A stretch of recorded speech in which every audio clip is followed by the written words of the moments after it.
The first thing they don't tell you about being a park ranger is that some nights you'll hear children laughing in places where no children should be. The second thing is that when you investigate those sounds, you might find something that will make you question everything you thought you knew about the wilderness.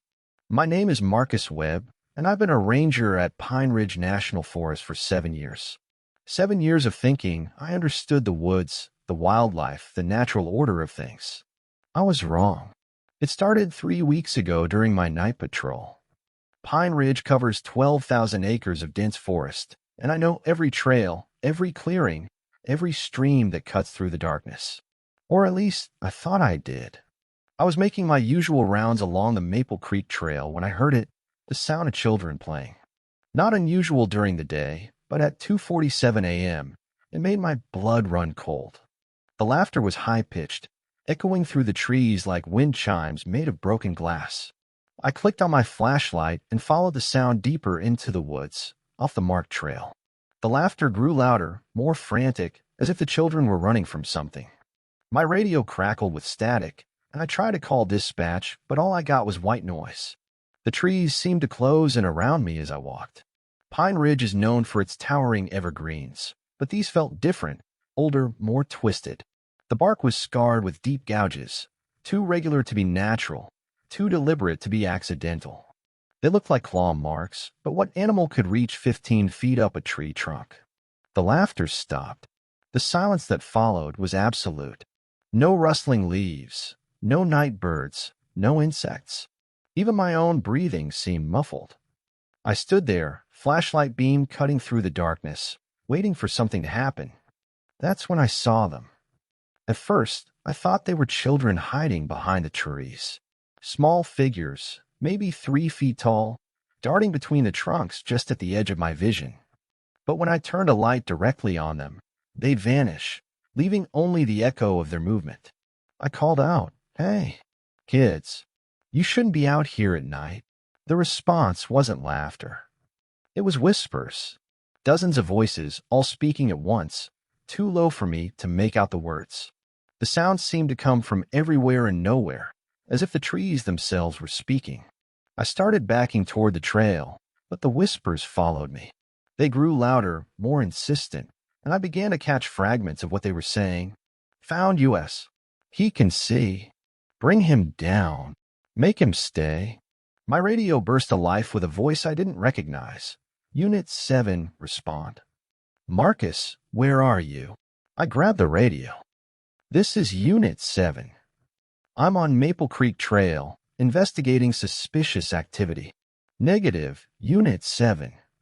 You're not showing up on GPS. Your location is off the grid." I looked around frantically. The trail should have been right behind me, but all I saw were trees. Endless trees stretching in every direction. How is that possible? I only walked maybe 50 yards off the path. The whispers stopped, replaced by a new sound, footsteps. Not the light patter of children, but heavy, deliberate steps. Something big was moving through the forest, and it was coming my way. I ran. Branches tore at my uniform, and roots tried to trip me with every step. My flashlight beam bounced wildly, creating a strobe effect that made the shadows dance like living things. Behind me, the footsteps grew closer, joined by others. A whole group of something was pursuing me through the darkness. I burst through a cluster of low-hanging branches and found myself in a clearing I'd never seen before. In the center stood a ring of stones, each one carved with symbols that hurt to look at directly. The ground inside the circle was barren, as if nothing had grown there for decades. Around the clearing's edge, I saw them clearly for the first time. They weren't children. They had been once, maybe, but not anymore. Their skin was pale as moonlight, stretched tight over bones that seemed too long, too angular. Their eyes were solid black, reflecting my flashlight beam like mirrors. They wore clothes from different eras, Victorian dresses, 1950s shorts and suspenders, modern jeans and sneakers. All of them were smiling, showing teeth that were too sharp, too many. "Hello, Marcus," said a girl in a yellow sundress. Her voice was sweet, innocent, and completely wrong. "We've been waiting for you. You're not real," I whispered, backing toward the stone circle. You're just kids who got lost in the woods. Oh, we're real, said a boy in knickers and suspenders. We're more real than you are now. I stepped backward into the circle, and the world exploded into sensation.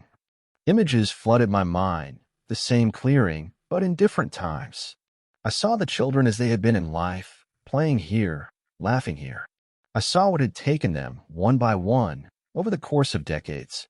A darkness that lived in the deep places of the forest, something that fed on innocence and joy. But I also saw something else. The stones weren't just markers, they were a prison. The darkness was trapped here, contained by whatever force had placed the circle. And the children weren't its victims anymore. They were its guardians. You can't leave, the girl in the yellow dress said sadly. Not now that you've seen us. Not now that you know. What are you talking about? The darkness needs to be watched, explained the boy in knickers. It needs to be contained. We've been doing it for so long, but we're tired, Marcus. We want to rest. We want to play, added another child, this one in a 1980s tracksuit. But we can't leave. Someone has to stay. Someone has to watch. I understood then. This wasn't about the children at all. They weren't the horror in these woods. They were the heroes. They'd been standing guard over something much worse, something that would consume the entire forest if it ever broke free. What happens if I don't stay? I asked. In response, the ground beneath the stone circle began to crack. A foul smell rose from the fissures, like sulfur mixed with decay. The whispers returned, but these were different, older, hungrier. The darkness was testing its bonds, looking for weakness. It gets stronger every year, the girl said. Soon, the circle won't hold it. We need fresh strength, fresh will. We need you. But my life, my job, my family. Gone, said the boy. You're already gone, Marcus. The moment you stepped into our circle, you ceased to exist in their world. Look at your hands. I held up my hands in the flashlight beam. They were becoming translucent, and I could see the stones through my palms. The transformation had already begun. Don't fight it, the girl urged. It's not so bad. We play games, we tell stories. And we protect everyone from what's down there. The cracks in the ground widened, and something moved in the darkness below. I caught a glimpse of what had taken the children originally, a writhing mass of shadow and teeth and eyes that belonged in nightmares. It was testing the barriers, probing for weakness. I could run. I could try to get back to the trail, back to my truck, back to my life. But the children were right. I was already changing. And if I left, if the circle failed, that thing would be loose in the world. I thought about the families who camped in Pine Ridge every summer, the hikers who trusted that the trails were safe, the children who played in the same woods where these kids had once played. How long? I asked. Until someone else finds us, the girl said. Until someone else steps into the circle. It could be years, or it could be tomorrow. Time moves differently here. I looked at the children, really looked at them. Beneath the wrongness, beneath the too sharp teeth and black eyes, I could see the kids they'd been. Scared, brave, determined to protect others even at the cost of their own freedom. Will it hurt? No, said the boy. It's like falling asleep. When you wake up, you'll be one of us. You'll understand everything. The thing in the ground let out a roar that shook the trees. The stone circle flared with eldritch light, holding back the darkness for another moment. But I could see the strain on the children's faces. They were weakening. I made my choice. I sat down in the center of the circle, setting my flashlight beside me. The children gathered around, their faces filled with gratitude and relief. Thank you, the girl whispered as consciousness faded from my eyes. Thank you for taking our watch. The last thing I saw as Marcus Webb was the sunrise filtering through the trees. The last thing I felt was the weight of responsibility settling on my shoulders like a familiar coat. When I woke up, I was still Marcus Webb, but I was also something more. I understood the forest now, understood its secrets and its dangers. I knew every shadow that moved wrong, every sound that didn't belong.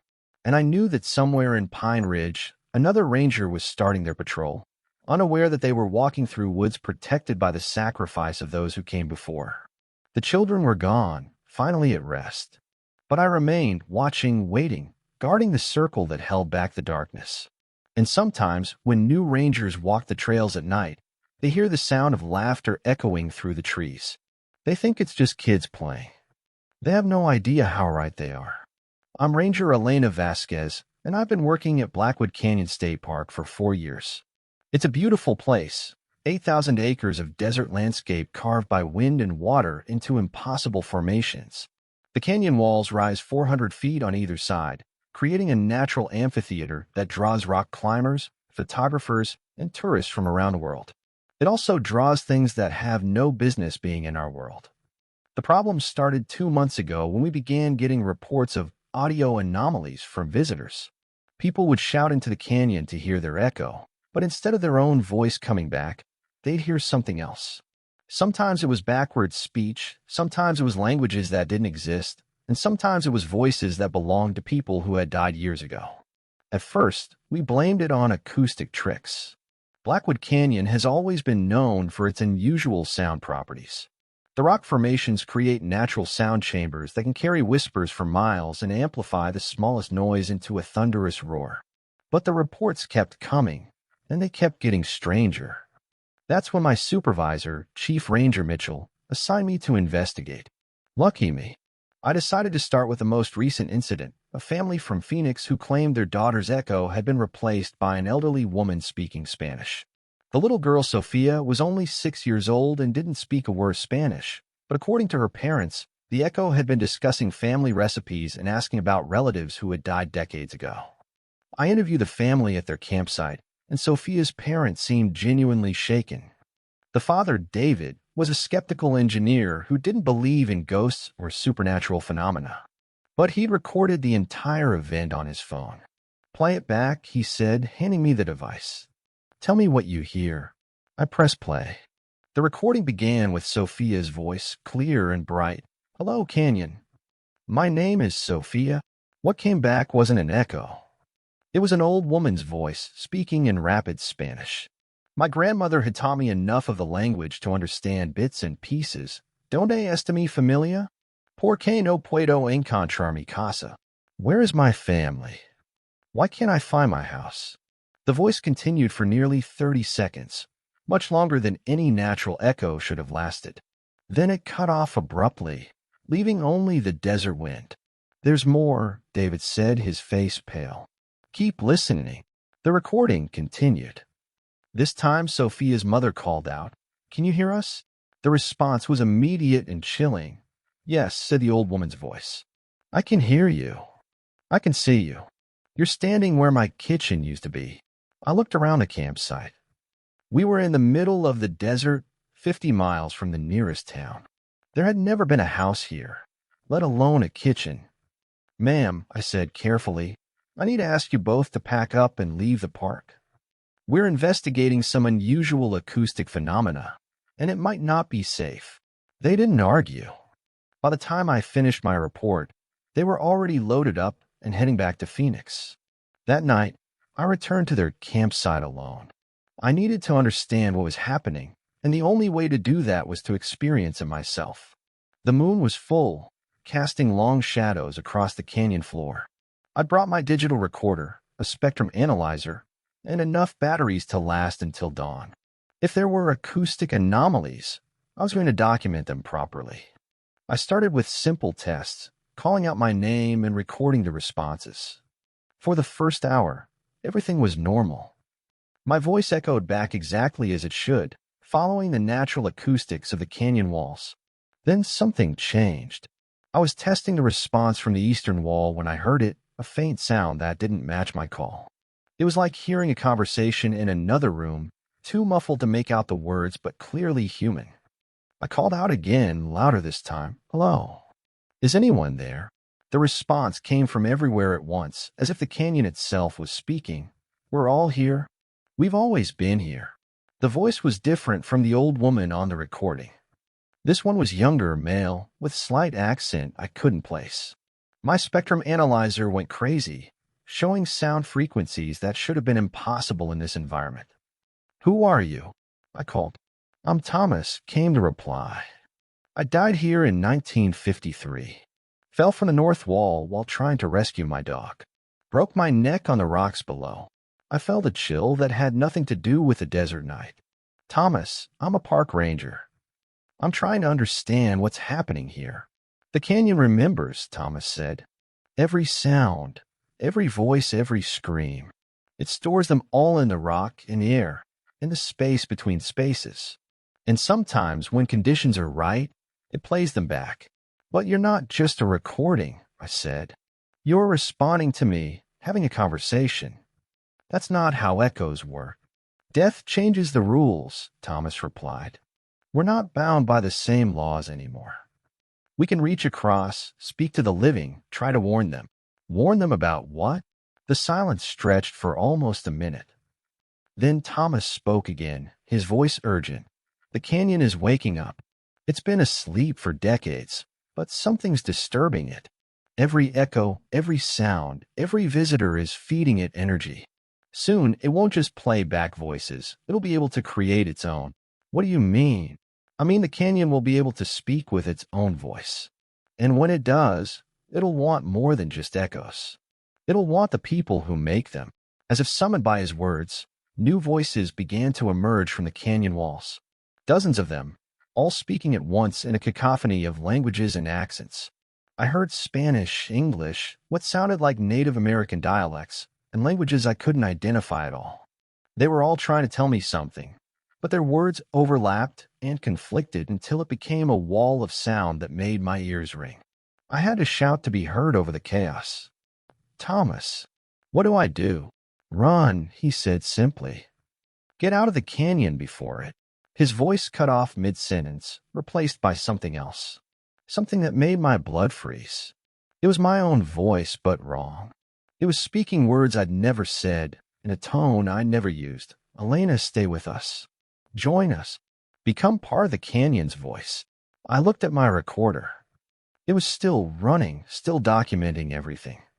But now it was picking up sounds that weren't there. My own voice, having conversations I wasn't having. Elena, my voice continued from the recorder's speaker. You know, you belong here. You've always belonged here. This is your real home. I turned off the recorder and grabbed my gear. Whatever was happening in Blackwood Canyon, it was beyond my ability to understand or control. I needed to get out, get help, and figure out how to stop it. But as I ran toward the canyon mouth, the voices followed me. They came from ahead, behind, above, and below. The canyon walls themselves seemed to be speaking, telling me stories of everyone who had ever died within their boundaries. I learned about Maria Santos, who had died of exposure in 1887 while fleeing bandits. About Jack Morrison, who had fallen into a crevice in 1962 and wasn't found for 3 weeks. About dozens of others, all trapped in the canyon's memory, all desperate to communicate with the living world. And underneath it all, growing stronger with each passing moment, was the canyon's own voice. It was alien, ancient, and hungry. It spoke in harmonics that shouldn't exist, creating sounds that bypassed my ears and resonated directly in my bones.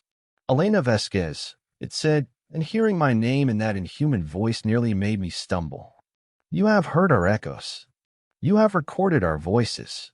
Now you must decide, will you help us bridge the gap between the living and the dead? I don't understand what you're asking. The barriers are weakening. The voices of the dead grow stronger each day. Soon, they will be able to reach beyond these walls, to touch the living world directly. You can help us, or you can try to stop us. Choose wisely. I reached the canyon entrance, but something was wrong. The opening I'd walked through hours earlier was gone. Instead, I faced a solid wall of rock, as if the canyon had sealed itself shut. You can't leave, said Thomas's voice, now tinged with sadness. I'm sorry, Elena. Once you've heard the canyon's true voice, you become part of it. That's how it grows, how it feeds. There has to be another way, I shouted, pounding on the rock wall. There has to be something I can do. There is, said a new voice, one I hadn't heard before. It was old wise, speaking in accented English. But it will cost you everything. Who are you? I'm Joseph Crow Feather. and I died here in 1889. I was a medicine man, and I came to this place to seal away something that should never have been awakened. I failed, and the canyon claimed me. But I learned its secrets. What secrets? The canyon is not alive in the way you understand life. It is a wound in the world, a place where the barriers between life and death were damaged long ago. The voices you hear are not the spirits of the dead. They are echoes of their final moments, playing endlessly in a space that exists outside normal time.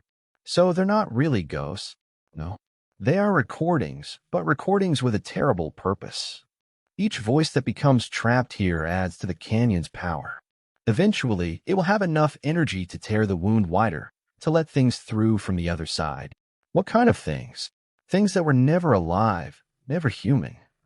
Things that hunger for our world and everything in it. I felt the weight of understanding settle on my shoulders. And I'm supposed to stop that?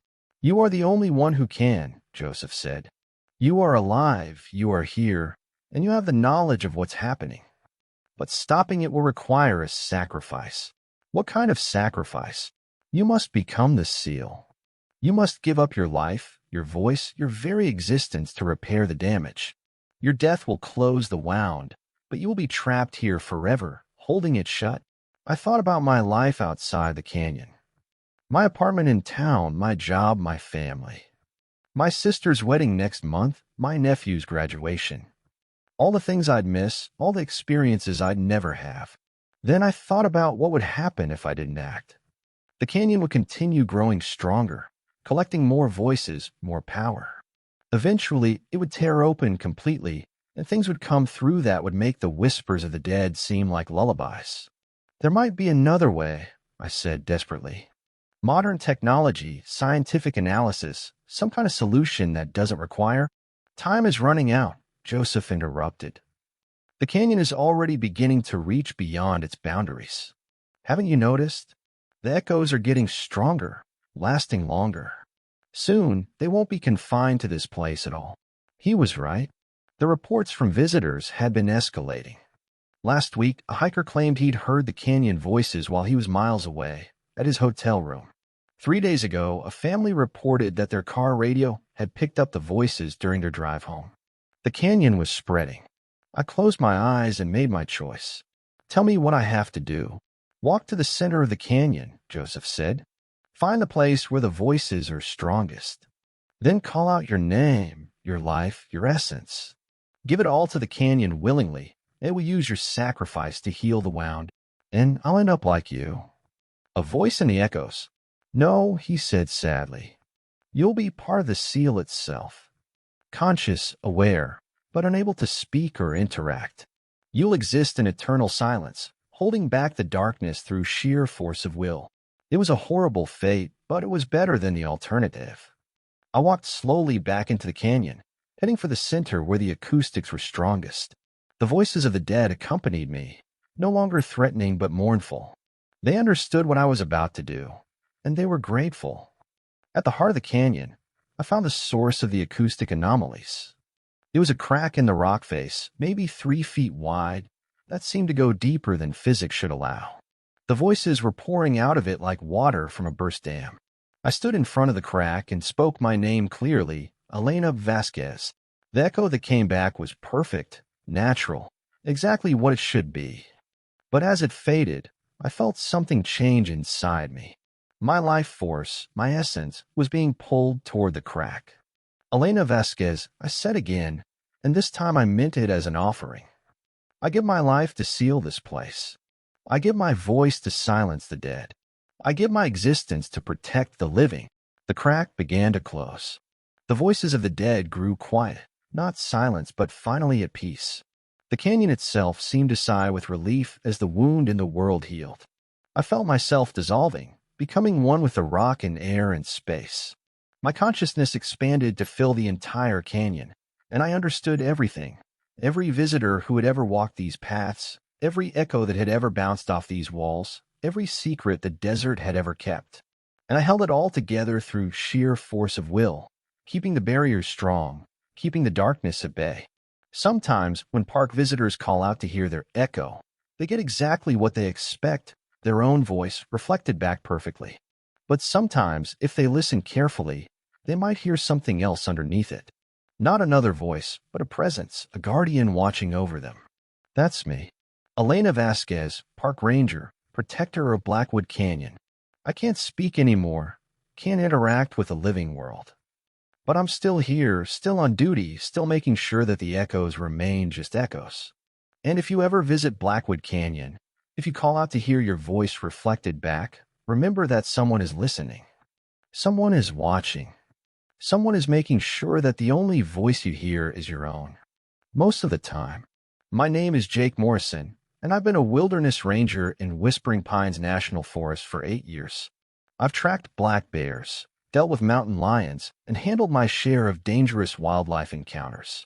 I thought I knew what I was up against when the first reports came in about something stalking campers in the deep woods. I was wrong. The pattern started 3 months ago. Campers would report feeling watched, hearing footsteps that matched their own pace, finding their campsites disturbed in ways that suggested intelligent interference rather than random animal behavior. Food caches were opened with surgical precision, tents were slashed with methodical cuts, and personal items were rearranged in ways that seemed almost playful. But nobody ever saw what was doing it. Then came the Hartwell family incident. Tom and Susan Hartwell, their twin daughters aged 12, camping at Lost Lake. They'd been experienced outdoors people, not the type to spook easily. But they'd hiked out in the middle of the night, leaving most of their gear behind, and driven straight to the ranger station. I was on duty when they arrived, and I'll never forget the look in Tom's eyes, like he'd seen something that challenged everything he thought he knew about the natural world. It was playing with us, he said, his voice shaking. Following us, mimicking our movements, staying just out of sight. It knew we were watching for it. What kind of animal are we talking about? I asked, pulling out my incident report forms. That's just it, Susan said. We never saw it clearly. But whatever it was smart. Too smart. The twins hadn't said a word since they'd arrived, just sat close together, staring at nothing. Classic signs of trauma, but from what? Did you see any tracks? Scat? Any physical evidence? Tom nodded and handed me his phone. The screen showed a photograph of a footprint in the mud beside Lost Lake. At first glance, it looked almost human, the right size, the right basic shape. But the proportions were wrong. The toes were too long, the heel too narrow, and there were marks that could have been claws or elongated nails. How many toes? I asked. 6, Tom said quietly. It had 6 toes on each foot. I took down their full report, filed it properly, and assured them that I'd investigate. But privately, I thought they probably encountered a black bear and let their imaginations run wild. The footprint was unusual, but mud could play tricks with impressions. That was my first mistake. 2 days later, I hiked out to Lost Lake to investigate. The Hartwell campsite was just as they'd left it, tents slashed with precise cuts, food scattered in patterns that seemed almost decorative, and personal items arranged in neat piles. But it was the footprints that made me reconsider everything. They were everywhere. Circling the campsite, leading to and from the lake, even climbing trees. The 6-toed prints were clear and consistent, showing a gait that was neither fully human nor fully animal.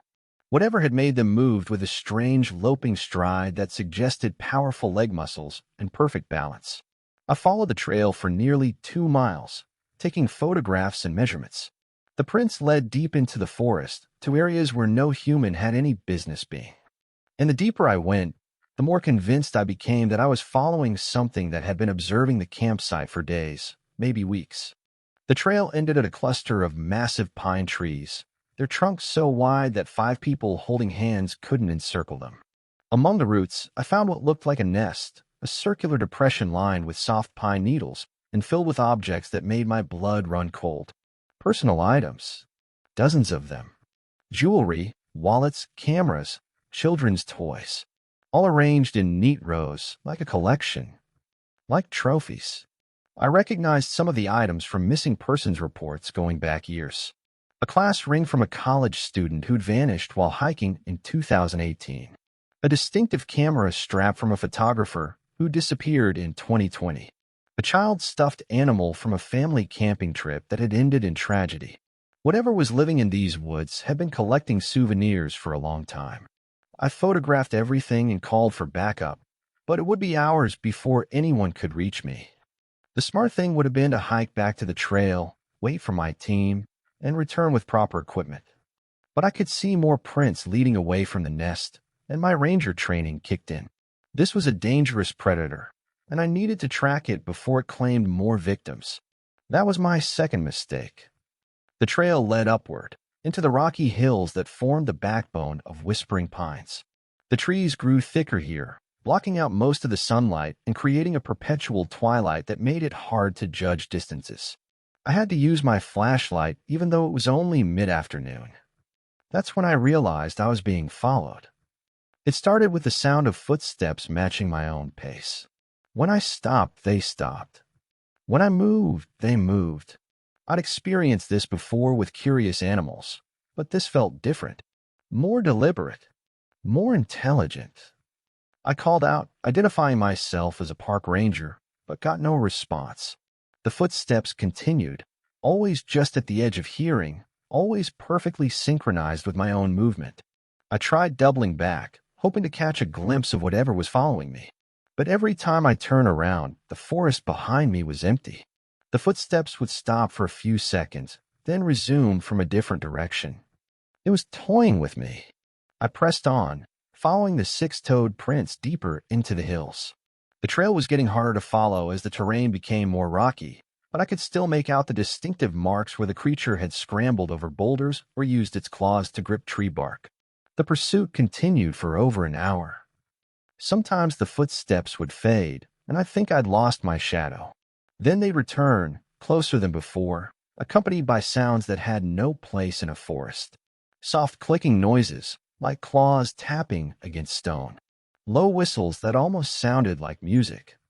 And once, unmistakably, the sound of laughter. Not human laughter. Something else, something that found the situation genuinely amusing. I reached a clearing just as the sun was setting, and that's when I saw it. The creature was perched on a boulder about 50 yards away, perfectly still, watching me. In the fading light, I could only make out its silhouette, but it was clearly not human. It stood about 7 feet tall, with proportions that suggested incredible strength. Its arms were too long, its legs too powerful, and its head was shaped wrong, elongated, with what looked like a pronounced snout. But it was the eyes that truly frightened me. They reflected my flashlight beam like an animal's, but there was intelligence there. Calculation. It was studying me the same way I was studying it. We stared at each other for what felt like hours, but was probably only minutes. Then the creature moved, and I understood why no one had ever gotten a clear look at it. It didn't run, it flowed. Its movements were liquid, graceful, almost impossible to follow with the eye. One moment it was on the boulder, the next it was gone, vanished into the forest without a sound.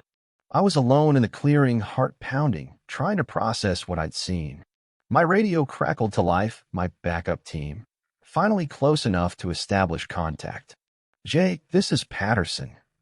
We're about 2 miles from your last known position. Are you okay? I keyed the mic, I'm fine, but we have a situation. I've made contact with a target. It's not an animal, at least not like anything I've ever seen. Copy that. Stay where you are, we're coming to you. But as I waited for my team, I realized that staying put might not be an option. The creature was still out there, and it was still watching me. I could feel its presence, its attention, like a weight on my shoulders. The smart thing would have been to hike back toward the trail, to meet my team halfway. But I was a park ranger, and this thing was a threat to every person who entered these woods. I had a responsibility to track it, to understand it, to find a way to stop it. That was my third mistake. I followed the creature's trail away from the clearing, using my flashlight to pick out the six-toed prints in the rocky soil. The pursuit had become a game, I realized. The creature was leading me somewhere, drawing me deeper into its territory. The trail led to a ravine cut deep into the hillside by centuries of water erosion. At the bottom, hidden by overhanging rocks, I found what I was looking for. The creature's lair. It was a natural cave, but it had been modified. The entrance was partially blocked by arranged stones, creating a narrow opening that could be easily defended. Inside, I could see more collections of human artifacts, but these were different from the nest I'd found earlier. These were personal items from people who had never been reported missing, wallets with cash still inside, keys to cars that were probably still parked at trailheads, wedding rings that families were probably still hoping to recover, and bones. Human bones, arranged in careful patterns that suggested some kind of ritual significance. I was documenting everything with my camera when I heard the sound, a low, rumbling growl that seemed to come from the rocks themselves. The creature was in the cave, and it was not happy about my intrusion. I backed away from the entrance, but it was too late. The creature emerged from the darkness, and for the first time, I saw it clearly. It had once been human. The basic body structure was there, but twisted and elongated by some force I couldn't understand. Its skin was pale and stretched tight over muscles that bulged in unnatural places. Its fingers ended in claws that looked like they could tear through steel, and its face. God, its face was the worst part. It still had human features, but they were wrong. The jaw was too wide, the teeth too sharp, and those eyes held an intelligence that was completely alien. But it was the sixth toe on each foot that confirmed what I was really dealing with. This wasn't just a predator. It was a person who had been changed into something else. "Who were you?" I whispered, and the creature's head tilted slightly, as if it was trying to remember. It opened its mouth and made a sound that might have been speech once, but now was just a series of clicks and whistles. Then it smiled, showing rows of needle-sharp teeth, and I knew that whatever humanity had once existed in this thing was long gone. The creature didn't attack immediately.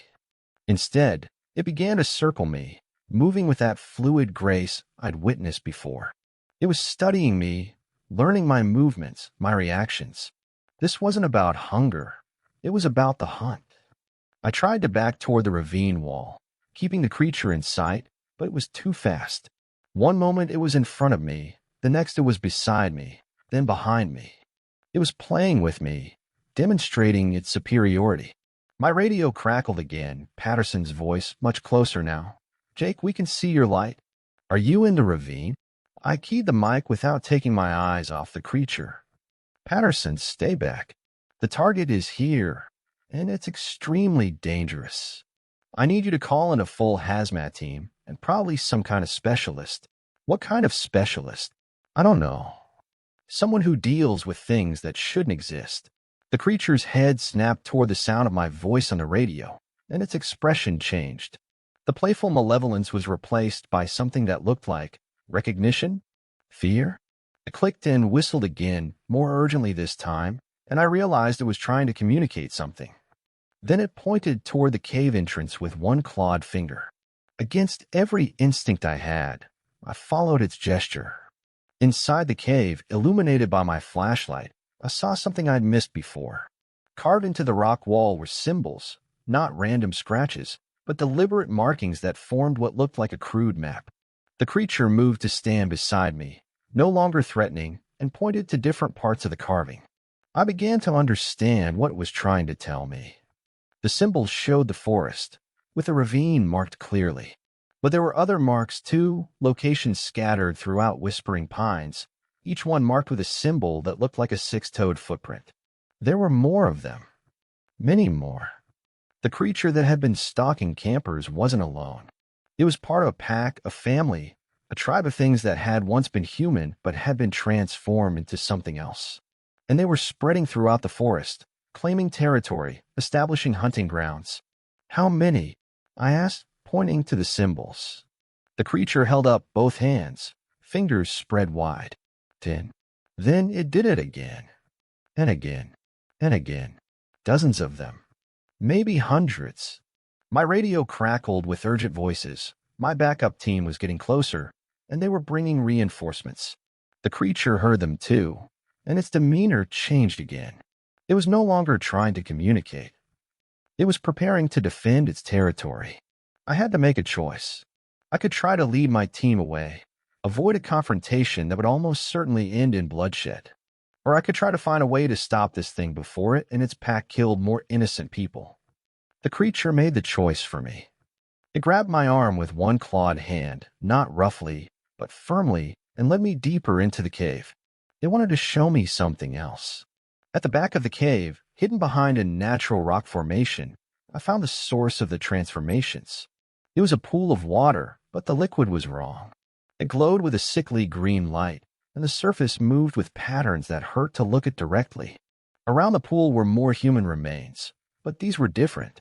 They were arranged in ritualistic patterns, and some of them showed signs of having been altered before death. Bones that had been stretched and reshaped, skulls that had been elongated, rib cages that had been expanded to accommodate larger organs. The creature gestured toward the pool and then toward itself, and I understood. This was where the transformation happened. This was where people became monsters. But why was it showing me this? What did it want me to understand? The answer came in the form of more clicking and whistling, accompanied by gestures that gradually became clear. The creature was trying to tell me about the others who had been transformed.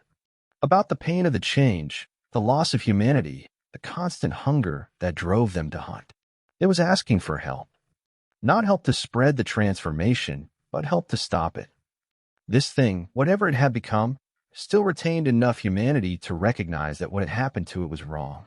It wanted to prevent others from suffering the same fate. The pool, I said, pointing to the glowing water. If we destroy it, will that stop the transformations? The creature nodded vigorously, then pointed to itself and made a slashing motion across its throat. Destroying the pool would stop new transformations, but would also kill everything that had already been changed. The creature was asking me to commit genocide, including its own suicide. I heard voices outside the cave. My team was getting closer. Soon they'd be here, and this would turn into a firefight that nobody would win. The creatures would defend their territory. My team would try to eliminate what they saw as a threat, and innocent people would die. Unless I acted first. I pulled out my emergency flare gun, standard equipment for wilderness rangers.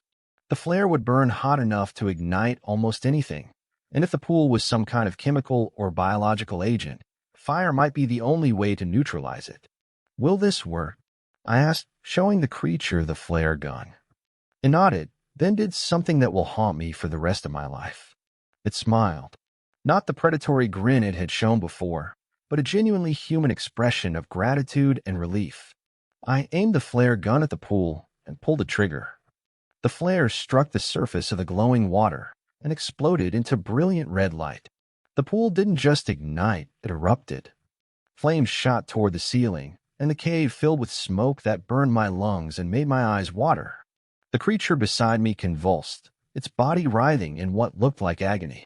The green glow faded from its eyes, replaced by something that was definitely human: pain, fear, and a kind of desperate hope. "Thank you," it whispered, and its voice was almost normal, almost human. Then it collapsed, its body already beginning to change back to something closer to its original form. I stumbled out of the cave as the flames spread. The entire ravine was filling with smoke, and I could hear sounds from the forest, howls and screams that suggested the other creatures were experiencing the same transformation reversal. My team found me at the edge of the clearing, coughing and barely conscious from smoke inhalation. They brought a full tactical unit, expecting to deal with a dangerous animal. Instead, they found a forest fire and a ranger with a story that nobody would believe. The official report listed the incident as a wildfire caused by faulty camping equipment abandoned by previous visitors.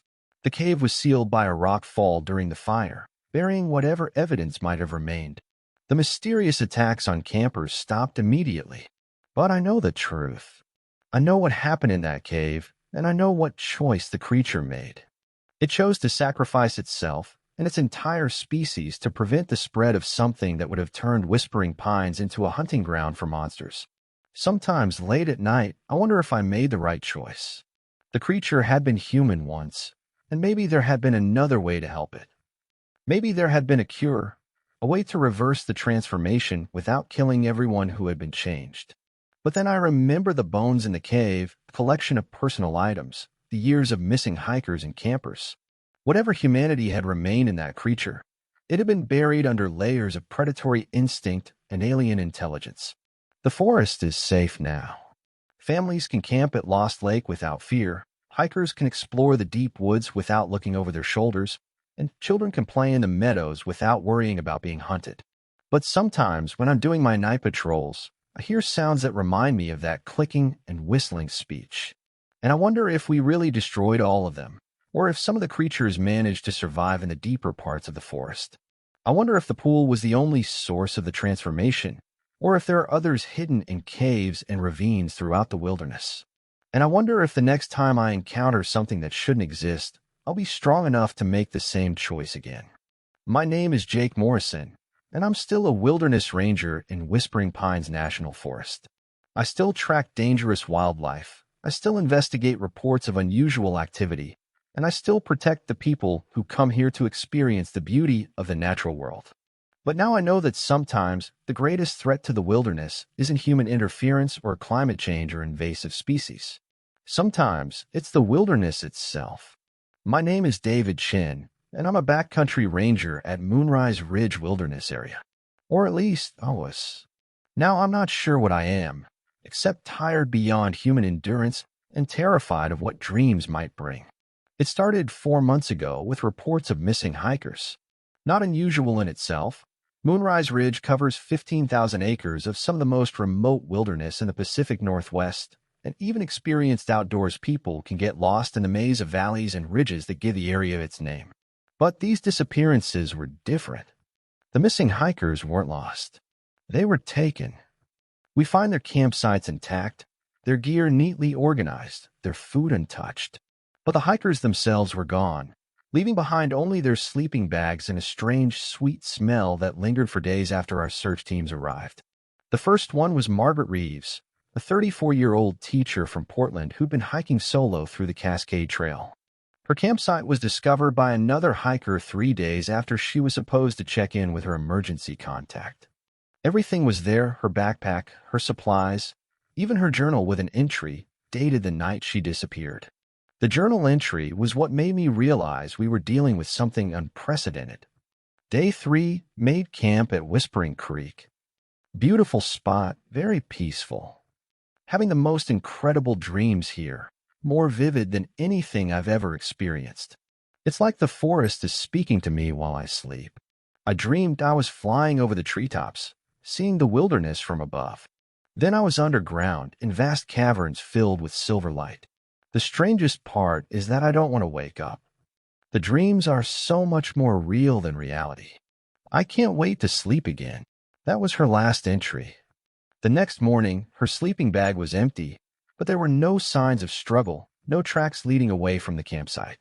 She had simply vanished. Over the next 2 months, we found 4 more abandoned campsites with the same pattern. Experienced hikers, all of them solo travelers, all of them gone without a trace. The only consistent element was that sweet smell and the fact that their sleeping bags were always found perfectly undisturbed, as if the occupants had simply evaporated. The investigation hit a wall until we found Robert Walsh's campsite. Robert was a 28-year-old photographer who'd been documenting wildlife in the area for a magazine assignment. Like the others, he'd vanished from his sleeping bag, but Robert had left behind something the others hadn't, his camera. The memory card contained hundreds of photos from his 3-day trip, but it was the final series that made my blood run cold. The timestamps showed they'd been taken throughout the night of his disappearance, but Robert should have been asleep. The photos showed the forest around his campsite, but taken from impossible angles. Shots looking down from treetops, images captured from inside hollow logs, perspectives that no human could have achieved. And in several of the later photos, there were figures. They looked human at first glance, but the proportions were wrong. Too tall, too thin, with limbs that bent in ways that suggested extra joints. Their faces were obscured by shadow in every image, but their eyes reflected the camera flash like an animal's. The final photo was the worst. It showed Robert's campsite from above, as if taken from a drone or helicopter. But the timestamp indicated it was shot at 3:47 a.m., and there had been no aircraft in the area that night. In the center of the image, clearly visible, was Robert's sleeping bag with a human-shaped figure rising from it like smoke. That's when I realized the missing hikers weren't being taken from their sleeping bags.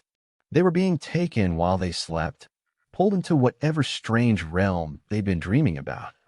I requested permission to set up a research station in the area, ostensibly to study the disappearances, but really to experience whatever was happening firsthand. My supervisor approved the plan, probably thinking I'd come back with a rational explanation for what was obviously just a series of unfortunate accidents. I set up camp at Whispering Creek, the same spot where Margaret Reeves had vanished. The location was perfect, isolated, beautiful, with a clear view of the ridge line that gave the area its name. As the sun set, I prepared for what I thought would be a routine night of observation. I was wrong. The dreams began almost immediately after I fell asleep. They were unlike anything I'd ever experienced, not the chaotic, fragmented images of normal dreams, but coherent, vivid experiences that felt more real than waking life. In the dream, I was standing in the same campsite, but the forest around me was different. The trees were taller, older, their branches forming a canopy so dense that no starlight could penetrate. The air itself seemed to glow with a soft, silver radiance that made everything visible despite the darkness. And I wasn't alone. The figures from Robert's photographs were there, moving through the trees with fluid grace. Up close, I could see that they had once been human, but they'd been changed by whatever force governed this dream realm. Their skin was pale and translucent, their limbs elongated and graceful, their faces beautiful in an alien way that made my heart race. "Welcome, David," said one of them, and I recognized the voice. It was Margaret Reeves, but her appearance was transformed. She was taller, more ethereal, with eyes that held depths I couldn't fathom. "Margaret, what happened to you? Where are the others?" "We're here," she said, gesturing to the other figures. "We're all here, and we're more than we ever were before. The forest called to us, David. It showed us what we could become. You're missing. People are looking for you." "We're not missing," said another voice. Robert Walsh emerged from behind a massive pine tree. His photographers are now capable of seeing spectra of light that didn't exist in the waking world. "We're found. We're finally, truly found." The dream continued for what felt like hours. The transformed hikers showed me wonders that existed only in this sleep realm, cities of living trees, rivers of liquid starlight, creatures that were part plant, part animal, part something else entirely. They explained that the forest had been calling to sensitive individuals, drawing them into dreams that were actually doorways to a parallel existence. "You can join us," Margaret said as the dream began to fade. "The forest has chosen you too, David. All you have to do is sleep." I woke up gasping, my heart pounding, my body covered in sweat. But the strangest part was that I felt more rested than I had in years. The dream had been so vivid, so real, that ordinary consciousness seemed gray and lifeless by comparison. I checked my watch. I'd been asleep for 8 hours, but it felt like I'd lived an entire lifetime in that other realm. Around my campsite, I could smell that sweet fragrance that had been present at all the disappearance sites. That should have been my warning to pack up and leave. Instead, I found myself looking forward to nightfall, eager to return to the dream realm and learn more about what had happened to the missing hikers. The second night's dream was even more intense. This time, the transformed hikers took me deeper into their world, showing me the source of the forest's power. It was a grove of trees unlike anything that existed in the waking world, massive ancient specimens whose roots extended not just into the earth, but into the fabric of reality itself. "This is where it all began," Margaret explained. "Thousands of years ago, when the barriers between worlds were thinner, the trees learned to reach across, to touch the dreams of sleeping humans, to offer them a choice. What choice? To remain trapped in the limitations of flesh and bone, or to become something greater? To transcend the boundary between dream and reality, between what is and what could be." I was beginning to understand. The missing hikers hadn't been taken against their will. They'd been offered a transformation, a chance to exist in a realm where the impossible was everyday reality. And they'd chosen to accept. "But you're not really alive," I protested. "You're just dream construct, aren't you?" "Are we?" asked Robert, and his question carried weight that made the dream realm shimmer around us. "Are you more alive when you're unconscious in your sleeping bag? Or when you're here, experiencing things that no human has ever experienced?" The question haunted me even after I woke up. I'd been in the dream realm for another 8 hours, but this time I remembered everything with perfect clarity. I could recall conversations, landscapes, even the sensation of flying through the silver-lit forest canopy. And I realized I was changing. My reflection in the creek showed subtle alterations. My eyes were brighter, my skin slightly more translucent. When I moved, I felt lighter, more graceful, as if gravity had less hold on me. The transformation was already beginning. I should have left then. I should have hiked back to the ranger station, filed my report, and recommended that the entire area be closed to public access. But I couldn't. The dream realm was calling to me, promising experiences that would make my ordinary life seem like a pale shadow. So I stayed, and I dreamed. Night after night, I returned to the Silver Forest, learning its secrets, meeting its inhabitants, becoming more integrated into its reality. The transformed hikers welcomed me as a brother, teaching me to navigate the dream realm's geography, to communicate with its native inhabitants, to understand the ancient compact between the trees and the dreamers. But as I became more comfortable in the dream realm, I became less substantial in the waking world. My physical body grew lighter, more translucent, more dependent on the dream realm for its existence. I was becoming like the others, caught between worlds, more alive in sleep than in consciousness. That's when I discovered the terrible truth. The transformation wasn't voluntary. It was a trap. The dream realm wasn't a paradise of limitless possibility. It was a prison, and the transformed hikers weren't willing converts. They were prisoners, kept docile by the overwhelming beauty and wonder of their captivity. I learned this during my 15th night in the dream realm, when I managed to venture beyond the areas the others had shown me. In the deepest part of the Silver Forest, I found the source of the tree's power and the remains of thousands of dreamers who had been consumed over the centuries. The ancient grove wasn't just connected to the dream realm. It was feeding on it, using the life force of sleeping humans to sustain itself. The transformed hikers weren't transcended beings. They were husks, their essence drained away bit by bit to feed the hungry trees. "You shouldn't have come here," said a voice behind me. I turned to see Margaret, but her beauty was gone, replaced by something hollow and desperate. "Now you know, and knowing makes the feeding more difficult. How long have you been trapped here?" "Time doesn't work the same way in the dream realm," she said sadly. "It could be days or decades or centuries. The trees make us forget, make us believe we chose this. But we didn't choose it, David. We were chosen. There has to be a way out." "There is," she said, and for the first time since I'd met her dream self, she smiled with genuine hope. "But it requires someone who's still partially anchored in the waking world. Someone who can resist the tree's influence long enough to break the connection. What do I have to do? Wake up. Really wake up. Fight against the pull of the dream realm, no matter how much it hurts. Then find the grove in the waking world and destroy it. How do I find something that exists in dreams?" "The trees exist in both realms," she explained. "The grove you saw here has a reflection in your world. It's hidden, protected, but it's there. And if you can destroy the physical trees, you'll sever the connection between the realms." I wanted to ask more questions, but the dream was already fading. I was being pulled back toward the waking world, and this time the transition was violent. I felt like I was being torn apart, my consciousness scattered across multiple realities. I woke up screaming. The pain was indescribable. My body felt like it was on fire, every nerve ending sending signals of agony to my brain. But worse than the physical pain was the mental anguish, the loss of the dream realm's beauty, the return to the gray limitations of ordinary reality. I understood then why the other hikers had vanished. The dream realm was addictive, offering experiences so intense that normal life seemed unbearable by comparison. The urge to return to sleep, to escape back into the Silver Forest, was overwhelming. But I fought it. I forced myself to stay awake, to remain anchored in the waking world. And slowly, painfully, I began to search for the grove's physical location.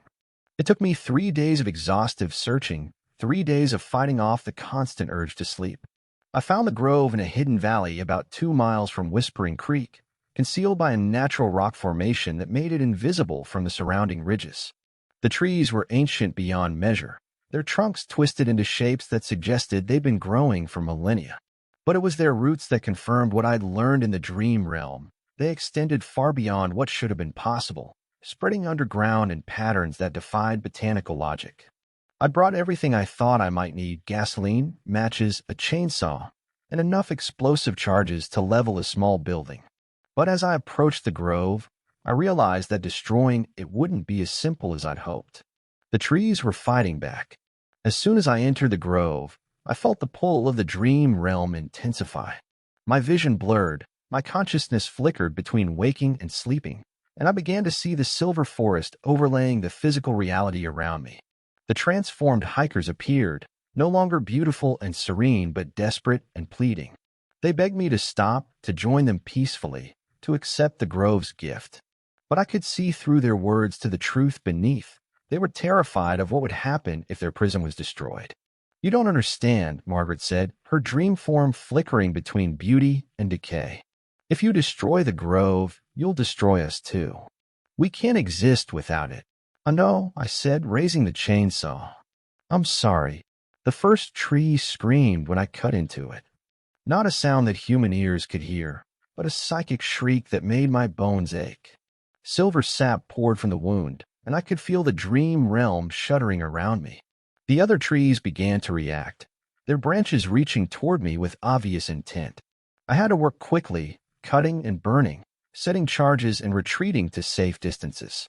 The grove fought me every step of the way, using the dream realm's influence to cloud my judgment, to make me doubt my purpose. But I kept working. And slowly, painfully, I began to destroy the anchor points that held the two realms together. The final tree was the largest, its trunk so wide that it took me hours to cut through it. As the chainsaw bit into its ancient wood, I felt the dream realm beginning to collapse. The silver forest flickered and faded, and the transformed hikers began to scream as their borrowed existence came to an end. "Thank you," Margaret whispered as she faded away. "Thank you for freeing us." The tree fell with a crash that shook the earth. The grove erupted in silver flames that burned without heat, and I felt the connection between the realms finally sever. I also felt something else, a sense of profound loss, as if I'd destroyed something irreplaceable.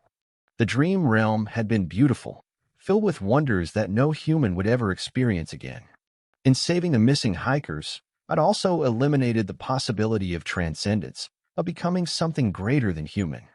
That was 73 days ago. I haven't slept since. Every time I close my eyes, I feel the pull of the dream realm trying to reassert itself. The grove is gone, but its influence lingers in my mind, in my transformed body, in the part of me that experienced transcendence and found it beautiful. I know that if I sleep, I'll find myself back in the silver forest. But this time, there will be no Margaret to guide me, no Robert to warn me, no hope of escape. I'll be alone with whatever remains of the grove's power, and I'll never wake up again. So I stay awake. I drink coffee by the gallon.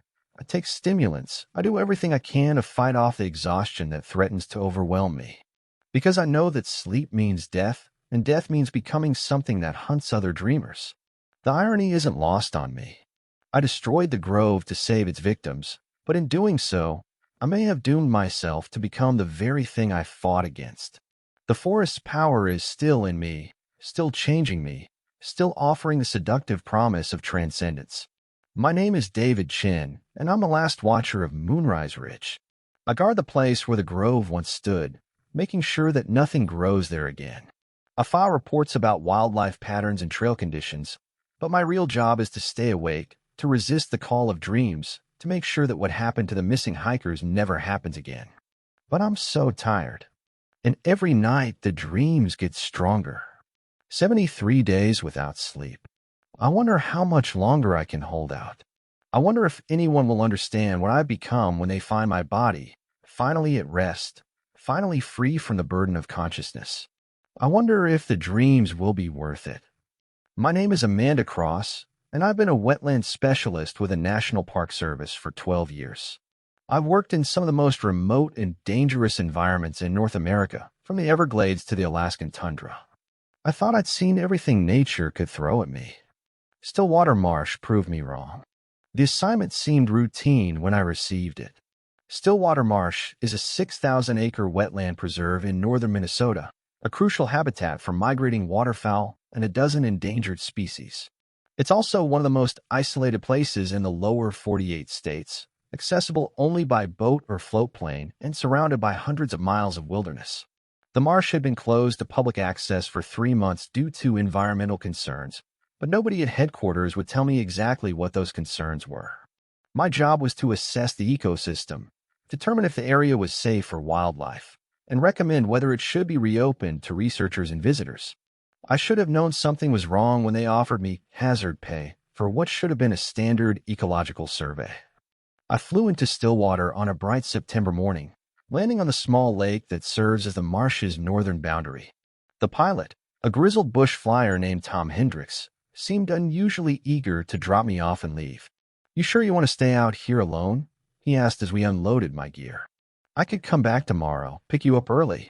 "I'm here for 2 weeks," I told him. Standard protocol for this type of survey. He shook his head. "Just be careful, okay? There's something off about this place. Has been for months." "What kind of off?" "Animals acting weird. Birds flying in wrong directions. Fish dying for no reason. And the sounds." He trailed off, looking uncomfortable. "What sounds?" "Never mind. Probably just my imagination. I'll be back in 14 days, weather permitting." He took off before I could ask more questions, leaving me alone with my equipment and a growing sense of unease. The first few days were normal. I set up my base camp on a small island in the center of the marsh, established my data collection protocols, and began documenting the wildlife populations. The work was routine, even enjoyable. There's something peaceful about being completely alone in a pristine wilderness. But I began to notice things that didn't match the previous year's surveys.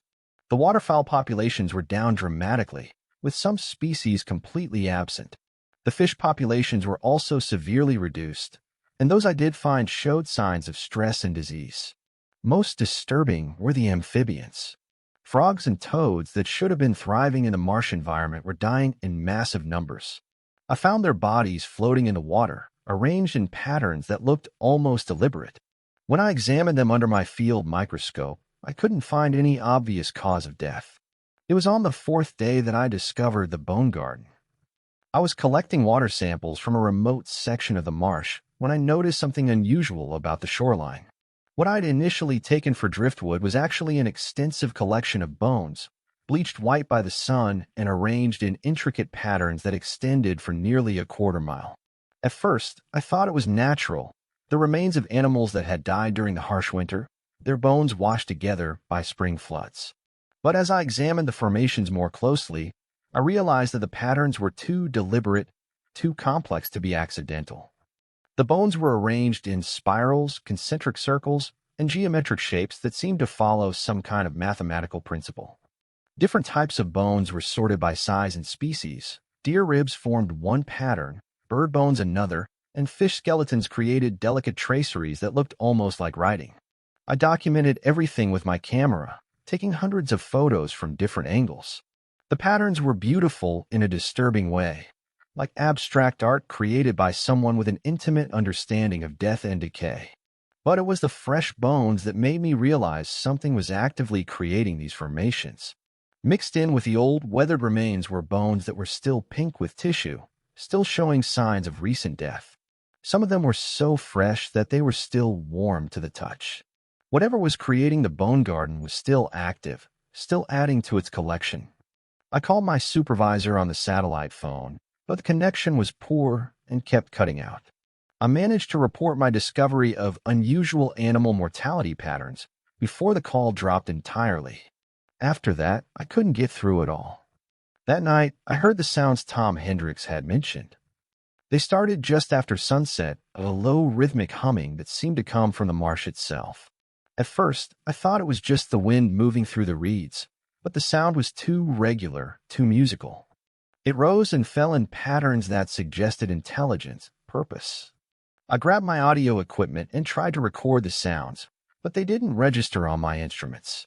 The humming was clearly audible to my ears, but according to my equipment, the marsh was completely silent. The sounds continued throughout the night, growing stronger and more complex. Sometimes they sounded like singing, sometimes like chanting, sometimes like the kind of throat singing I'd heard in documentaries about Mongolia. But underneath it all was something else, a subsonic vibration that I felt in my bones rather than heard with my ears. I didn't sleep that night. I couldn't. The sounds were too unsettling, too alien. And I kept thinking about the bone garden, about the patterns that seemed to follow rules I didn't understand. The next morning, I returned to the bone garden to continue my documentation. What I found there made me question my sanity. The patterns had changed. Bones that had been arranged in circles were now formed into spirals. Structures that had been chaotic were now organized with mathematical precision. And there were new bones, dozens of them, still bloody, still warm. But most disturbing of all was the fact that the new bones were arranged in a pattern that matched the audio waveforms I tried to record the night before. Somehow, the sounds from the marsh were being translated into physical arrangements of bone and sinew. I was documenting this discovery when I heard a splash behind me. I turned to see something that challenged everything I thought I knew about the natural world. Rising from the dark water of the marsh was a creature that defied classification. It was roughly humanoid in shape, but its proportions were all wrong. Its limbs were too long, its torso too narrow, and its head was elongated in a way that suggested it was adapted for an aquatic environment. But it was clearly intelligent. It watched me with eyes that held an alien awareness, studying my reactions with the same scientific curiosity I'd been applying to the bone garden. The creature didn't approach immediately. Instead, it began to make sounds, the same rhythmic humming I'd heard the night before. But now I could see how the sounds were produced. The creature's elongated head contained structures that weren't quite gills, weren't quite vocal cords, but something in between that allowed it to create complex harmonics. More disturbing was what happened to the bones in response to the creature's song. They began to move, rearranging themselves into new patterns, as if the sound waves were physically manipulating them. The bone garden was alive, responsive to the creature's will.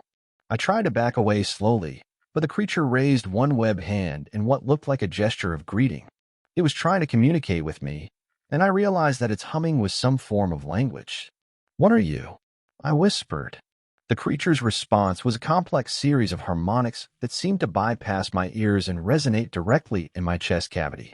I couldn't understand the meaning, but I could feel the emotional content, curiosity, loneliness, and something that might have been hope. It gestured toward the bone garden, then back to itself, then to me. The message was clear. It wanted to show me something, to explain what I was seeing. Against every instinct screaming at me to run, I followed the creature deeper into the marsh. It moved through the water with fluid grace, never fully submerging, but clearly more comfortable in the aquatic environment than on land. It led me to a section of the marsh I hadn't explored yet, where the water was deeper and the vegetation more dense. Here, the bone garden was even more elaborate. The patterns were three-dimensional, with bones suspended from the overhanging branches and arranged in complex geometric formations that seemed to defy gravity. But it was what lay beneath the water that took my breath away. The creature dug beneath the surface, and I could see its form illuminated by some kind of bioluminescence. It was swimming through what looked like an underwater city, structures made entirely of bones, all arranged in the same mathematical patterns I'd seen on the surface. The creature surfaced and began to sing again, but this time the song was different. It was telling me a story, and somehow I could understand it. The creature was the last of its kind, an ancient species that had lived in the marsh for thousands of years. They were the original inhabitants of this place, long before humans ever set foot in the region. They were builders, artists, mathematicians who expressed their culture through the arrangement of bones and the creation of harmonics. But they were also dying. Their population had been declining for decades, victims of pollution, habitat destruction, and the gradual warming of the climate. The creature before me was the sole survivor of an entire civilization. The bone garden wasn't a monument to death. It was a library. Each pattern contained information, history, scientific knowledge accumulated over millennia. The creature was desperately trying to preserve its culture, adding new bones to the collection to record everything it knew before it died. The fresh bones I'd found weren't the result of predation or disease. They were offerings, gifts from the dying animal populations of the marsh. The creature's song could somehow communicate with other species, convincing them to contribute to the great work of preservation.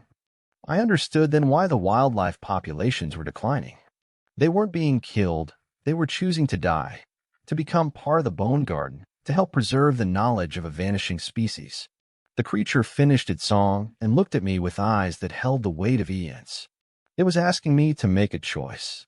I could leave, report what I'd seen, and watch as scientists and researchers descended on the marsh to study the creature and its bone garden. The creature would become a specimen. Its library would be dismantled for analysis, and the last remnant of an ancient civilization would be lost forever. Or I could stay, learn the creature's language, help it preserve its knowledge in a form that might survive long after both of us were gone. I can't, I said, my voice barely audible. I have a life, a career, people who depend on me. The creature's response was a mournful harmony that made my heart ache. It understood, but it was disappointed. It had hoped that I might be different, that I might be willing to sacrifice my human life for something greater. But I can't help you, I continued. I can make sure your story is told, your knowledge preserved. There are ways to protect this place, to keep it safe from development or destruction. The creature's song changed, becoming more hopeful. It began to show me more of the bone garden, explaining the meaning behind different patterns, teaching me to read the stories written in calcium and cartilage. I spent the next week learning the creature's language, documenting its knowledge, and trying to understand the complex mathematics that govern the bone arrangements. The creature was patient with me, repeating lessons until I could distinguish between different types of harmonic communication. But I also began to feel the pull of the bone garden. The creature's songs were hypnotic, addictive. I found myself wanting to contribute to the great work, to become part of the eternal library. The creature sensed my growing susceptibility and began to sing more urgently. It was trying to warn me about something, but I couldn't understand what. The harmonics were too complex, too alien for my human mind to fully grasp.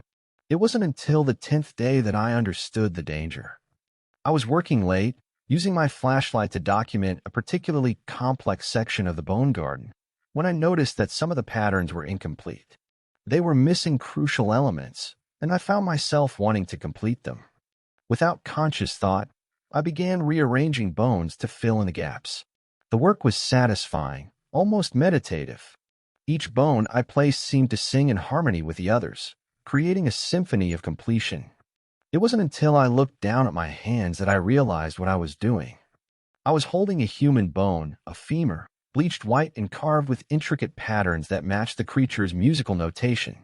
The bone was my own. Somehow impossibly, I was contributing pieces of myself to the bone garden. I dropped the bone and stumbled backward, but the damage was done. My leg was shorter now, the missing bone creating a gap that should have been impossible to survive.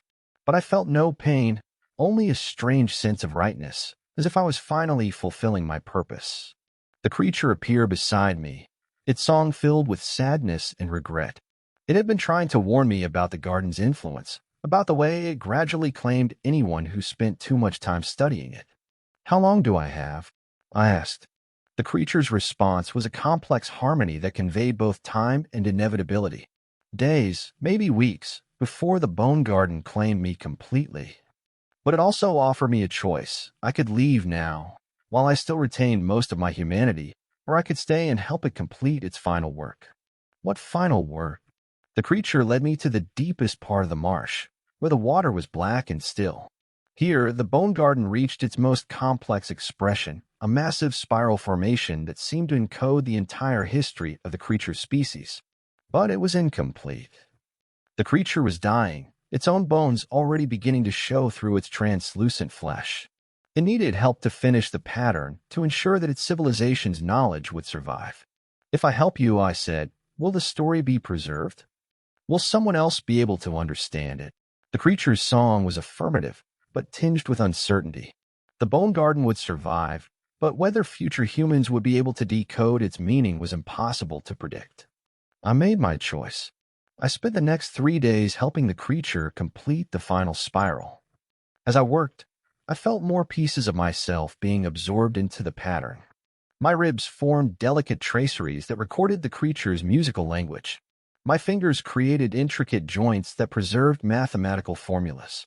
My skull became the centerpiece of a formation that encoded the creature's entire cultural history. But I remained conscious throughout the process, aware of my transformation, able to observe and document what was happening. The creature's song guided me, teaching me to see the Bone Garden not as a monument to death but as a triumph of preservation.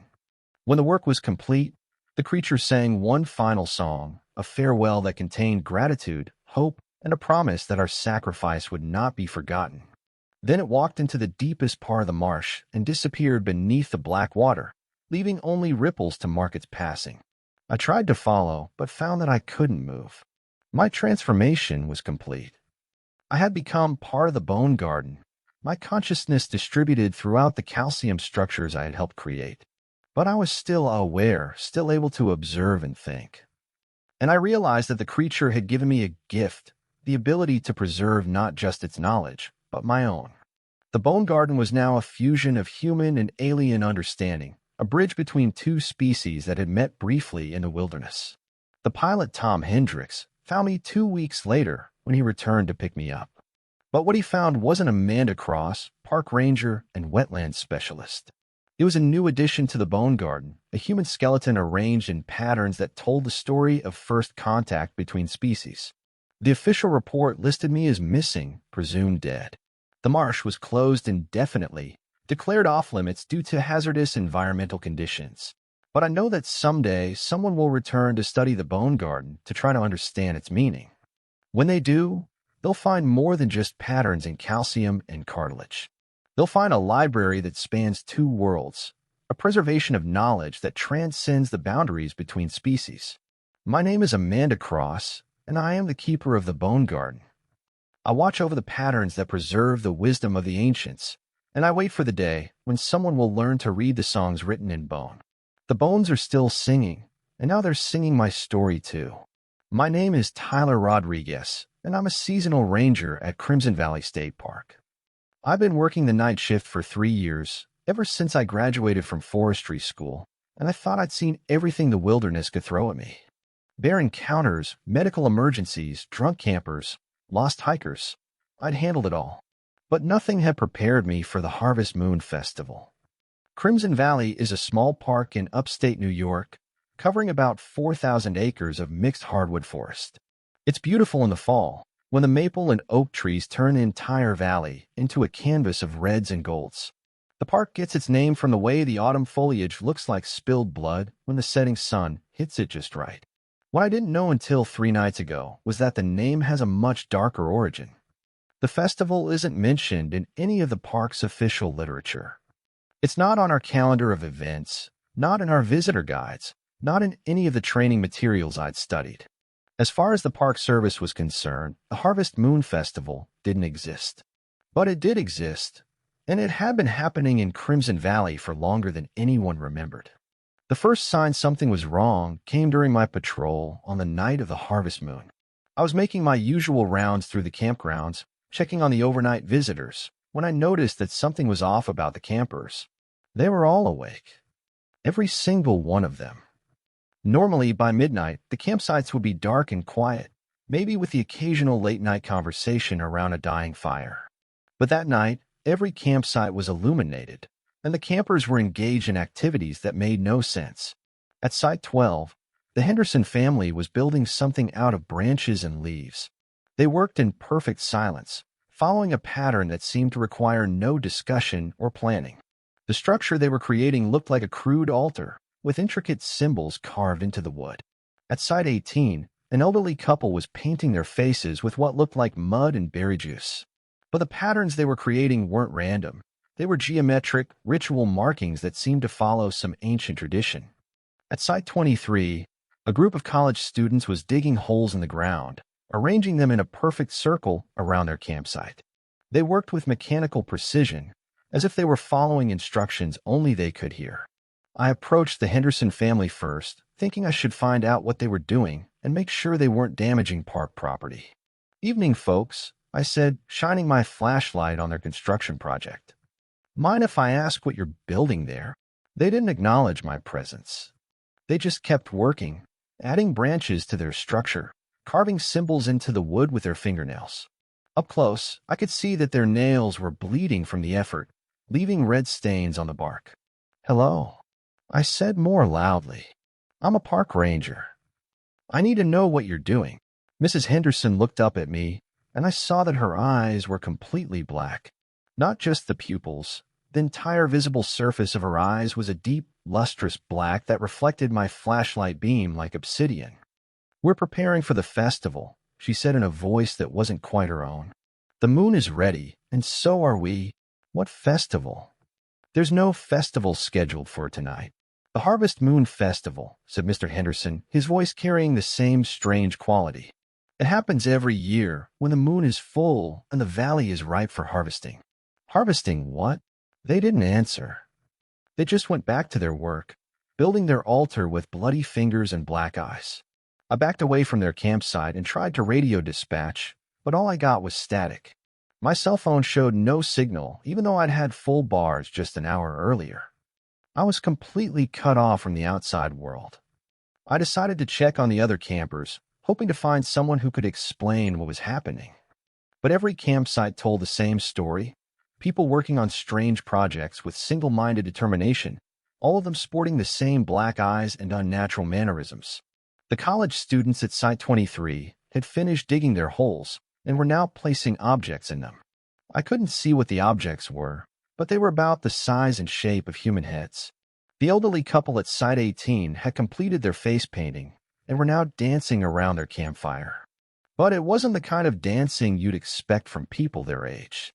They moved with fluid grace, their bodies bending and twisting in ways that suggested they were no longer bound by normal human limitations.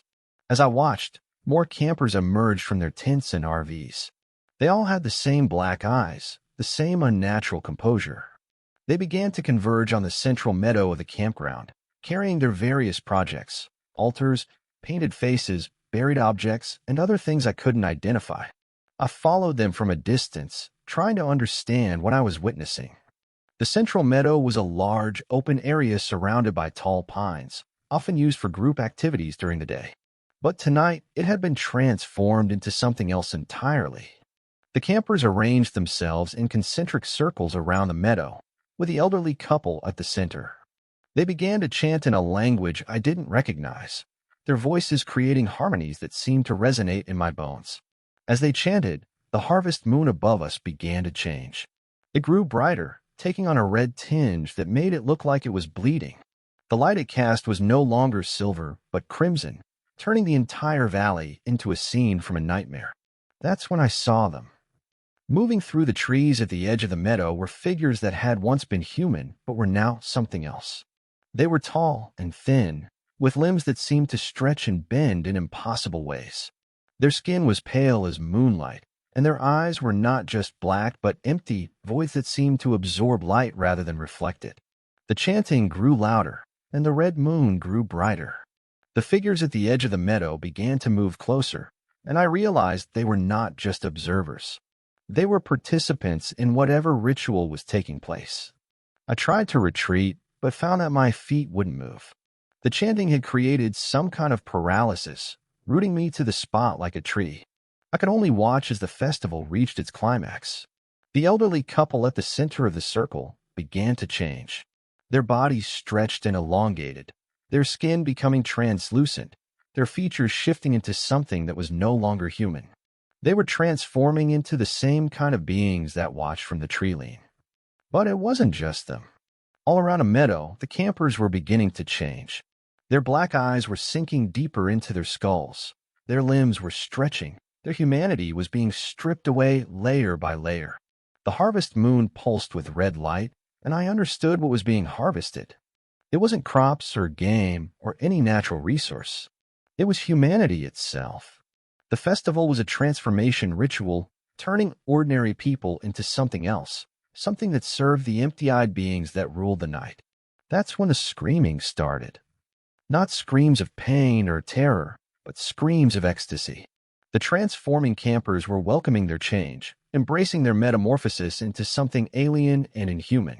They were volunteers in their own destruction, willing participants in the harvest of their species. I wanted to run, to escape, to somehow get help. But I was frozen by the ritual, trapped by the power of the red moon and the chanting of the transformed. I could only stand there and watch as humanity was stripped away from dozens of people, leaving behind empty shells that served inhuman masters. The festival continued until dawn. As the first light of the sun touched the treetops, the red moon faded and the chanting stopped. The transformed beings melted back into the forest, leaving behind only the ordinary campers. But they weren't ordinary anymore. They moved with the same mechanical precision I'd observed earlier. Their eyes were still black, and their humanity was gone. They were puppets now, controlled by something that had no interest in human welfare. They packed up their campsites with eerie efficiency, loading their vehicles and preparing to leave. I watched them go, understanding that they would return to their normal lives, their jobs, their families. But they would carry the influence of the festival with them, spreading it to others, preparing more people for next year's harvest. I was finally able to move when the last of them drove away. My radio crackled back to life, my cell phone showed full signal strength, and the world returned to normal. But I knew that what I'd witnessed wasn't normal, and it would never be normal again. I tried to report what I'd seen, but nobody believed me. My supervisor thought I'd had a breakdown from working too many night shifts. The local police assumed I'd been drinking or taking drugs. The Park Service ordered me to take a week's leave and see a counselor. But I knew what I'd seen was real, and I knew it would happen again. I spent the next year researching the history of Crimson Valley, digging through old records and local folklore. What I found confirmed my worst fears. The Harvest Moon Festival had been happening for over a century. Every year, on the night of the Harvest Moon, campers in Crimson Valley would be transformed into something else. Most of them would return to their normal lives, but they would be changed, infected with something that would gradually spread to others. The Park Service knew about it. They'd always known. That's why they only hired seasonal rangers, why they kept the night shifts understaffed, why they discouraged people from camping during the Harvest Moon. They weren't trying to stop the festival. They were trying to manage it to control how many people were transformed each year. I was supposed to be just another victim, another ranger who witnessed the festival and was either transformed or driven insane by what he'd seen. But something had gone wrong. The ritual hadn't claimed me, and now I was a loose end that needed to be tied up. That's why they transferred me to a different park, far from Crimson Valley. They told me it was for my own good, that I needed a fresh start after my breakdown, but I knew they were trying to isolate me, to keep me from interfering with next year's festival. I should have let them. I should have taken the transfer, kept my mouth shut, and tried to forget what I'd seen. But I couldn't. I knew that in a few weeks, the Harvest Moon would rise again, and more innocent people would be transformed into something inhuman. So I came back. I took vacation time, drove to Crimson Valley, and prepared to witness the festival again. This time, I brought equipment, cameras, recording devices, and weapons that might be effective against the transformed beings. I also brought something else, knowledge. I'd spent months studying the folklore surrounding the festival, learning about the symbols, the chants, the ritual patterns. I understood now that the festival wasn't just a random event. It was a carefully orchestrated ceremony that required specific conditions to succeed. If I could disrupt those conditions, I might be able to stop the transformation. The campground was full again, with the same mix of families, couples, and college students. But this time, I was watching for the signs. I knew what to look for, what behaviors indicated that the festival was beginning. The first sign was the silence. Around 11 p.m., the normal sounds of the campground, conversation, laughter, music, gradually faded away. The campers were being influenced by something, drawn into the festival's power. The second sign was the activities. People began working on projects that made no sense, building altars, painting faces, digging holes. They worked with mechanical precision, following instructions that came from somewhere else. The third sign was the eyes. One by one, the campers' eyes turned black, reflecting the influence of whatever intelligence was controlling them. This time, I was ready. I'd identified the central focus of the ritual, the elderly couple from the previous year, who had been transformed into something inhuman but had retained their role as leaders of the festival. They were the key to the entire ceremony. As the campers began to converge on the central meadow, I made my move. I approached the elderly couple's campsite, where they were preparing for their role in the transformation ritual. "Excuse me," I said, shining my flashlight on them. "I'm a park ranger, and I need to speak with you about tonight's activities." They looked up at me with those empty black eyes, and I saw recognition there. They knew who I was, what I'd witnessed the previous year. "You shouldn't be here," the woman said in a voice that sounded like wind through dead leaves. "The festival is not for your kind." "My kind? You mean humans? You mean the unchanged," the man corrected. "Those who have not been blessed by the harvest moon. I'm here to stop the festival," I said, pulling out the first of my disruption devices, a recording of church bells that I'd learned could interfere with the ritual chanting. The couple recoiled from the sound, their transformed bodies writhing in apparent pain. But they didn't flee. Instead, they began to call out in that alien language, summoning help from the other participants. The black-eyed campers began to converge on the campsite, moving with inhuman coordination. I activated my second device, a strobe light that I'd hoped would disrupt their night vision. But the light had no effect on them. They kept coming, their movements becoming more fluid and predatory. I realized that my plan was failing. The festival was too powerful, too well established to be stopped by simple disruption. I needed to do something more drastic. I pulled out my emergency flare gun and fired it directly at the altar the Henderson family had been building. The structure erupted in flames, and the ritual symbols carved into the wood began to smolder and crack. The effect was immediate. The approaching campers stopped in their tracks, their black eyes flickering with confusion. The elderly couple let out inhuman shrieks and began to dissolve, their transformed bodies unable to maintain coherence without the ritual focus. But I'd underestimated the festival's power. As the altar burned, the harvest moon above us began to pulse with angry red light. The beings at the edge of the forest emerged from the trees, no longer content to observe. They were coming to protect their ceremony. I ran. The campground erupted in chaos as the festival's power was disrupted. Some campers snapped out of their trance, confused and terrified by their surroundings. Others remained under the influence, chasing after me with inhuman speed and agility.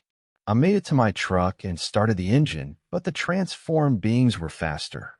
They swarmed over the vehicle, their claws leaving deep gouges in the metal. I could hear them on the roof, trying to tear their way through to get to me.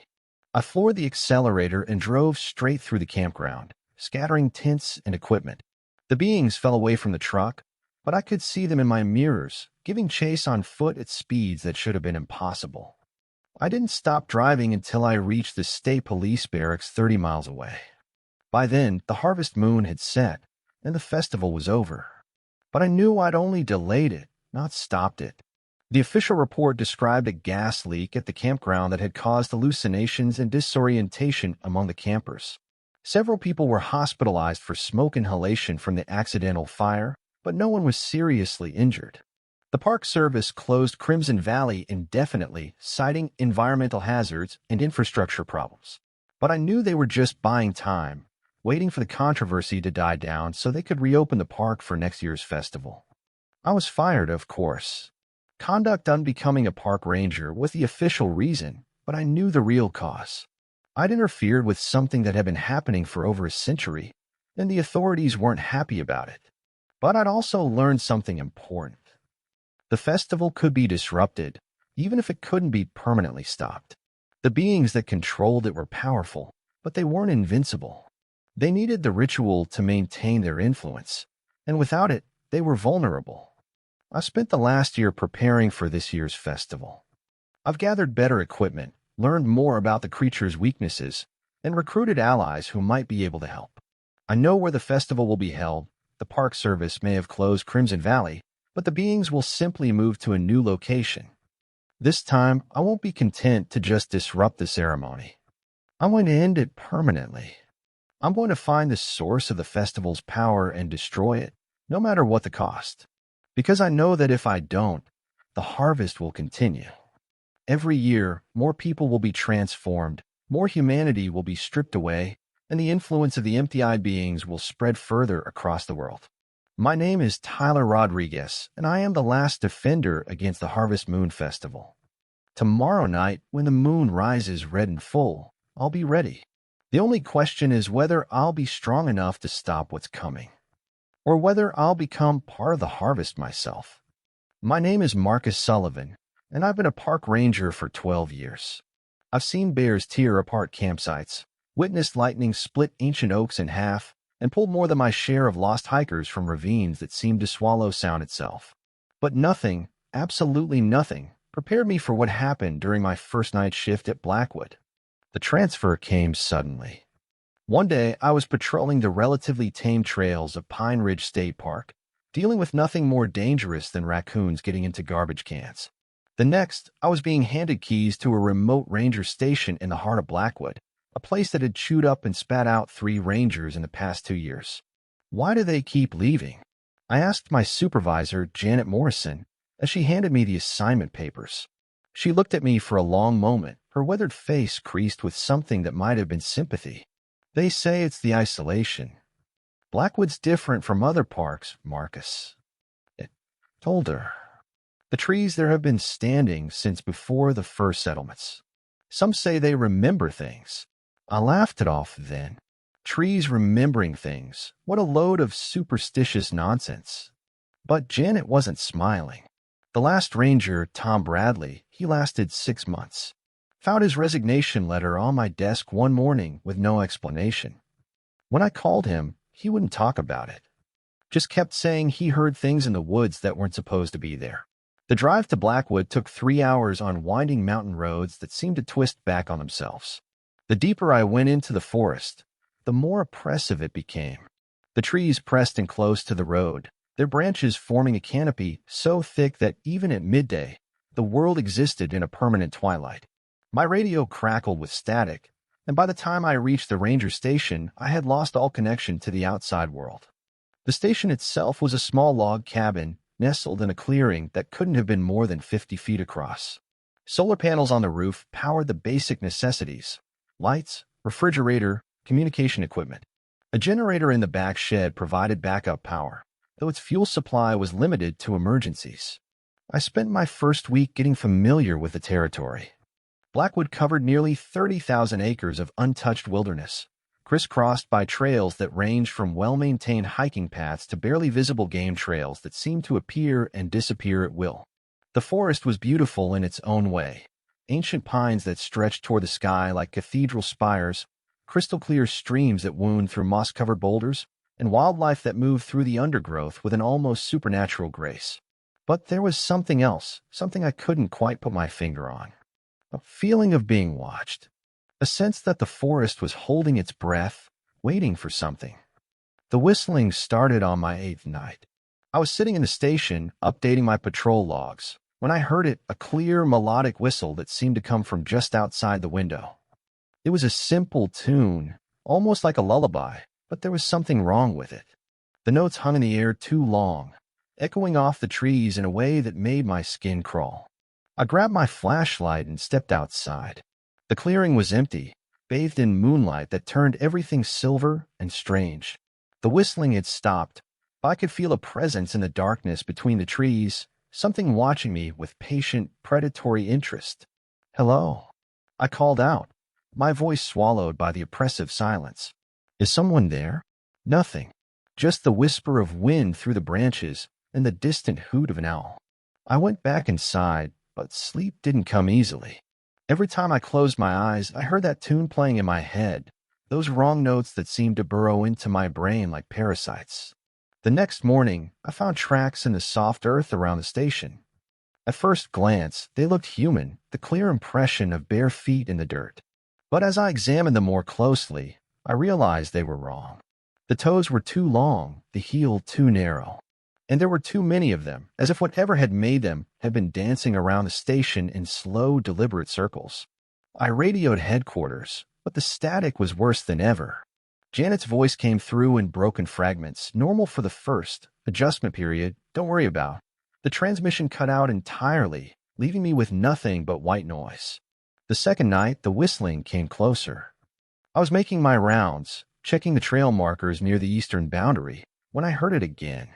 That same haunting melody, but this time it was coming from multiple directions. 3 distinct whistles, harmonizing in a way that made my teeth ache. They were closer now, just beyond the reach of my flashlight beam. I stopped walking and listened. The forest had gone completely silent. No insects, no night birds, no rustle of small animals in the underbrush. Even the wind had died away, leaving only those 3 whistles circling me like vultures. "I know you're there," I called out, trying to keep my voice steady. "This is federal land, and you're trespassing. Show yourselves." The whistling stopped abruptly, but the silence that followed was somehow worse. It was the kind of silence that pressed against your eardrums, that made you aware of your own heartbeat thundering in your chest. Then, from directly behind me, came a voice. "Marcus." I spun around, my flashlight beam slicing through the darkness. Nothing. Just trees and shadows and the faint mist that rose from the forest floor like the breath of sleeping giants. "Marcus." The voice came again, but this time from my left. It was my own voice, I realized with growing horror. Someone or something was calling my name in my own voice. I ran. I'm not proud of it, but I ran back to the station like a man possessed, crashing through the underbrush with no regard for the noise I was making. Behind me, I could hear laughter, high tinkling laughter that sounded like wind chimes in a hurricane. I barricaded myself in the station and didn't come out until dawn. The third night, I tried to stay awake. I drank coffee until my hands shook, paced the small confines of the station, and kept every light on. But exhaustion is a powerful thing, and sometime after 2 a.m., I fell asleep in my chair. I woke to the sound of my own voice calling my name. "Marcus. Marcus, come outside." I sat up, my heart hammering. The voice was coming from right outside the window, so close I could almost feel breath on the glass. "Marcus, we've been waiting for you." I crept to the window and peered through the curtains. 3 figures stood in the clearing, illuminated by the moonlight.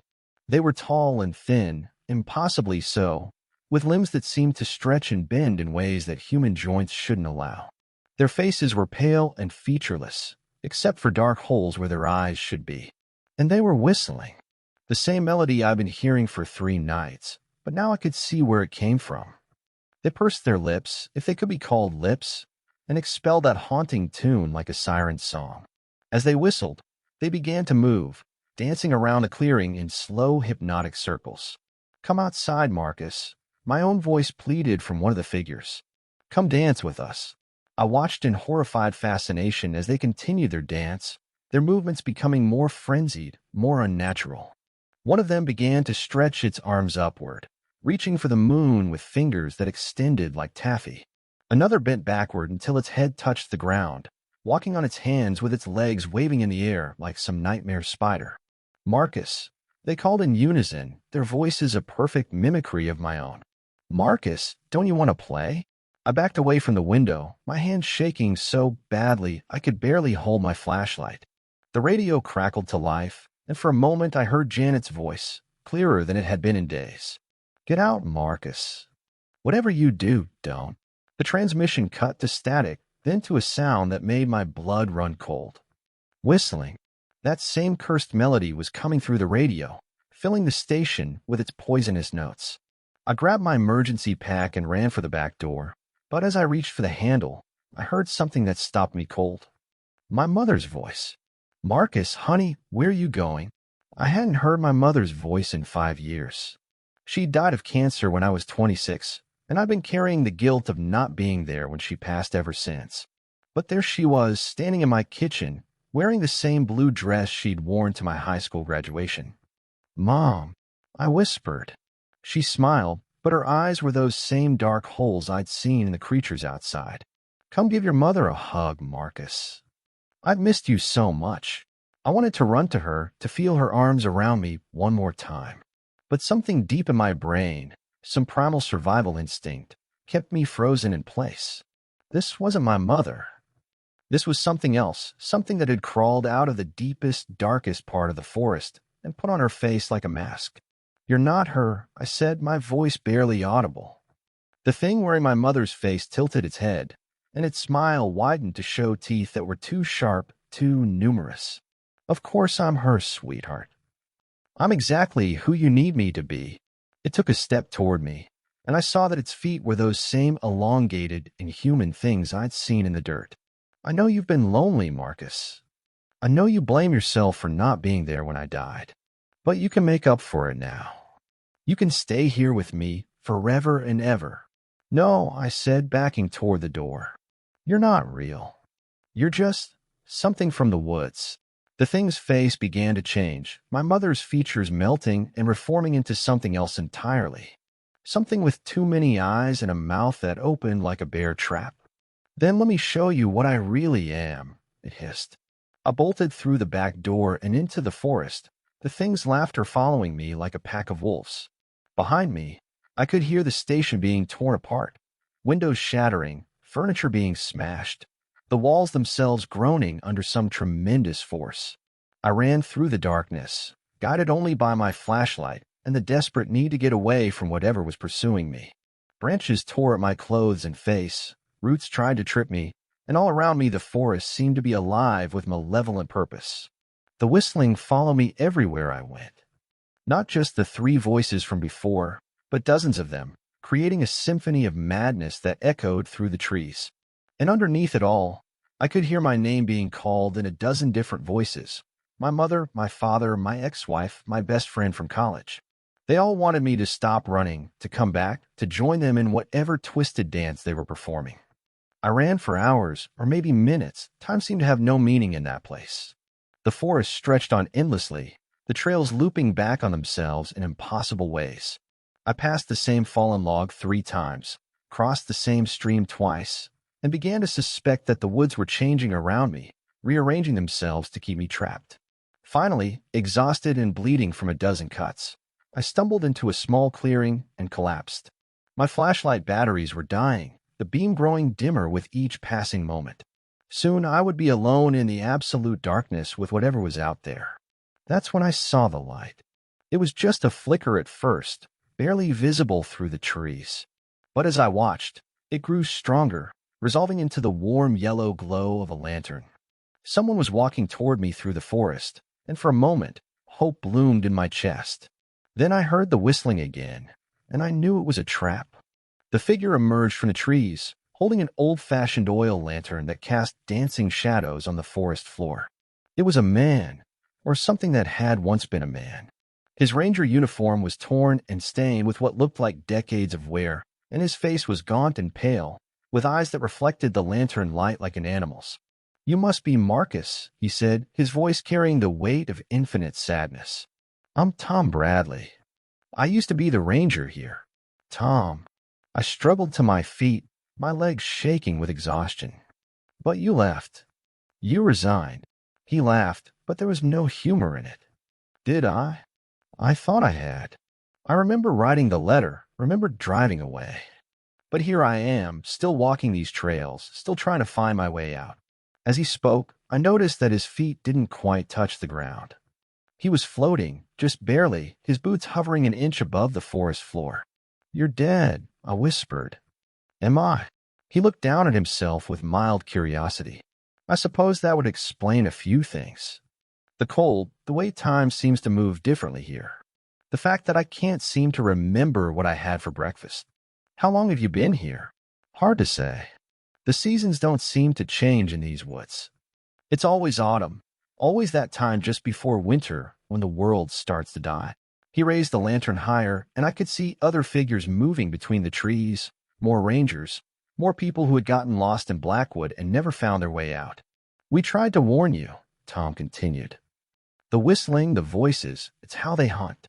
They learn your deepest needs, your greatest fears, and they use them against you. They've been here since before the first tree sprouted, feeding on the life force of anyone foolish enough to enter their domain. What do they want?" "Souls," he said simply. "They collect them like butterflies, pinning them to their board for eternity. But they're patient. They like to play with their food first, to break down their victim's resistance until they surrender willingly." As if summoned by his words, the whistling began again, closer than ever. The three figures I'd seen at the station emerged from the trees, their pale forms moving with that same unnatural grace. But now I could see them clearly, and I wished I couldn't. They weren't human. They never had been. They were something else entirely, something that had learned to mimic human form but couldn't quite get it right. Their limbs were too long, their joints bent in the wrong directions, and their faces were smooth and featureless except for those terrible black holes where eyes should be. Marcus. They called it my voice, but now I could hear the deception in it. It was like an echo of an echo, a perfect copy that was somehow wrong in every possible way. Marcus, come dance with us. Come be with us forever. Tom stepped between me and the creatures, his lantern casting wild shadows that seemed to push them back. You can't have him, he said. He's not ready. Ready for what? I asked. To choose, Tom replied. You can stay here with us, trapped in this place between life and death, or you can run. There's still time, but not much. The sun will rise soon, and when it does, the way out will open for a few minutes. But you have to want it more than anything else in the world. The creatures were circling us now, their whistling growing louder and more discordant. Other figures began to emerge from the trees. Hikers, campers, a family of 4 who looked like they'd been lost for decades. All of them had the same hollow eyes, the same desperate hunger. Choose quickly, Tom urged. They're getting stronger. I looked at the gathered souls, these people who had been trapped in the forest for God knows how long. They were looking at me with a mixture of hope and jealousy, knowing that I still had a chance they'd never have again. What about you? I asked Tom. What about all of you? We had our chance, he said sadly. We chose to stay, to give up, to let them win. But you don't have to make the same mistake. The whistling reached a crescendo, and the creatures began to move faster, their dance becoming frenzied and violent. One of them stretched its arms toward me, fingers extending like tentacles, and I could feel its hunger like a physical weight pressing against my chest. Run, Tom whispered. Run toward the sunrise. I looked around wildly, but I couldn't see the sun. The forest was as dark as ever, trapped in its eternal twilight. But then just at the edge of my vision, I caught a glimpse of something different, a faint lightening of the darkness, so subtle I almost missed it. I ran. The creatures shrieked behind me, their whistling turning into a sound like nails on a chalkboard. I could hear them pursuing me, their footsteps making no sound on the forest floor, but somehow still audible as a rhythmic pounding that matched my heartbeat. The light grew stronger as I ran, and I began to see colors other than the endless greens and browns of the forest. A hint of gold, a touch of pink, the colors of dawn breaking over the mountains. The trees began to thin, and I could smell something other than the musty scent of decay that had filled my nostrils for the past 3 nights. Fresh air. Wind that carried the scent of the world beyond the forest. I burst out of the tree line and found myself on a ridge overlooking the valley where I'd parked my truck. The sun was just beginning to peek over the eastern mountains, painting the sky in shades of orange and red that seemed impossible after the eternal twilight of the forest. I stumbled down the slope, my legs shaking with exhaustion and relief. My truck was still there, exactly where I'd left it, looking like the most beautiful thing I'd ever seen. I fumbled for my keys, glancing back at the forest one last time. The trees were silent now, their branches swaying gently in the morning breeze. Nothing moved in the shadows between the trunks. No faces peered out from the undergrowth. It looked like nothing more than an ordinary forest, the kind you might take your family camping in on a weekend. But as I started my truck and pulled away, I could swear I heard something in the distance, a faint whistling, barely audible above the sound of my engine. It was that same haunting melody, calling me back, telling me that I would never truly escape. I drove straight to headquarters and handed in my resignation. Janet took one look at my face and didn't ask any questions. She just nodded and filed the paperwork, then walked me to the door. Take care of yourself, Marcus, she said, and maybe stay away from the deep woods for a while. I moved to the city after that, got a job as a security guard at a mall. Nothing dangerous, nothing that required me to be alone in the wilderness. But sometimes, late at night when the mall is empty and the only sound is the hum of fluorescent lights, I hear it. That whistling, floating through the corridors like a ghost. They're still there in the forest, still dancing their eternal dance, still calling to anyone foolish enough to listen. And sometimes, when the wind is right and the moon is dark, I can hear them calling my name. The rangers who came after me didn't last long either. The current record is 3 weeks, held by a young woman named Jessica who claimed she could handle anything the forest threw at her. They found her resignation letter on her desk one morning, along with a single line of text written in shaky handwriting. The whistling never stops. I know she's right. Even now, 5 years later, I can still hear it in my dreams. That haunting melody that echoes through the Blackwood Forest, calling to the lost and the lonely, promising them everything their hearts desire. But I also know something else, something that Tom Bradley taught me in those final moments before dawn. There's always a choice. The creatures in the forest, whatever they are, they can only take what you give them. They can tempt you, torment you, show you visions of your deepest desires and fears. But in the end, you have to choose to stay. I chose to run. I chose to live. And every day since then, I've been grateful for that choice. Because somewhere in the depths of the Blackwood Forest, Tom Bradley and all the others are still dancing to that terrible tune, trapped forever in a place where the sun never rises and the whistling never stops. Don't go into the deep woods alone. Don't follow strange sounds in the night.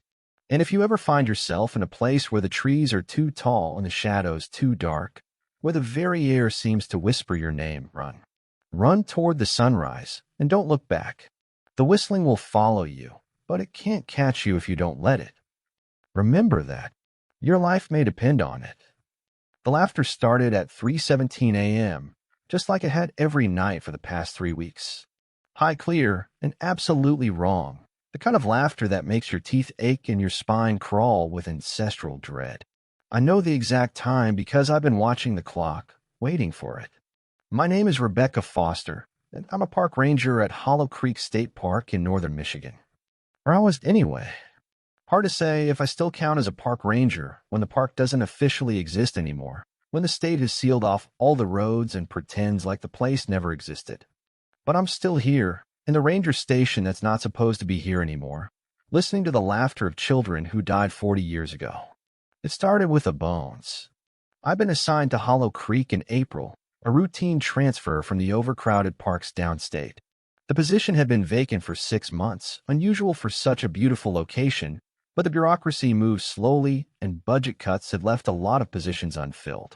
I was just happy to have a job, especially one that came with its own cabin and 30 square miles of pristine wilderness to patrol. The park was gorgeous in the way that only Michigan forests can be, thick stands of maple and oak, crystal-clear streams that wound through moss-covered valleys, and wildlife that seemed almost tame in its abundance. There were hiking trails, camping areas, and a small lake perfect for canoeing. On paper, it should have been a premier destination for outdoor enthusiasts. But something felt off from the moment I arrived. The previous ranger, Jim Morrison, had left behind a sparse office and a set of patrol logs that raised more questions than they answered. His entries were brief, clinical, and oddly focused on one particular area of the park, a section of forest around a dried-up creek bed that had apparently given the park its name. Hollow Creek area, no unusual activity. Hollow Creek area, all quiet. Hollow Creek area, standard patrol, nothing to report. Day after day, week after week, the same obsessive focus on one small section of the park. I asked my supervisor about it, but she just shrugged and said Morrison had been thorough in his work. When I pressed her about why he'd left, she got vague and changed the subject. My first patrol of the Hollow Creek area was on a Tuesday morning in late April. The forest was just starting to green up after the long winter, and the air was fresh with the scent of new growth. I followed the trail markers Morrison had left, winding deeper into the woods until I reached the creek bed itself. It was dry as advertised, but that wasn't unusual for early spring. What was unusual was the perfect silence. No birds, no insects, no rustle of small animals in the underbrush.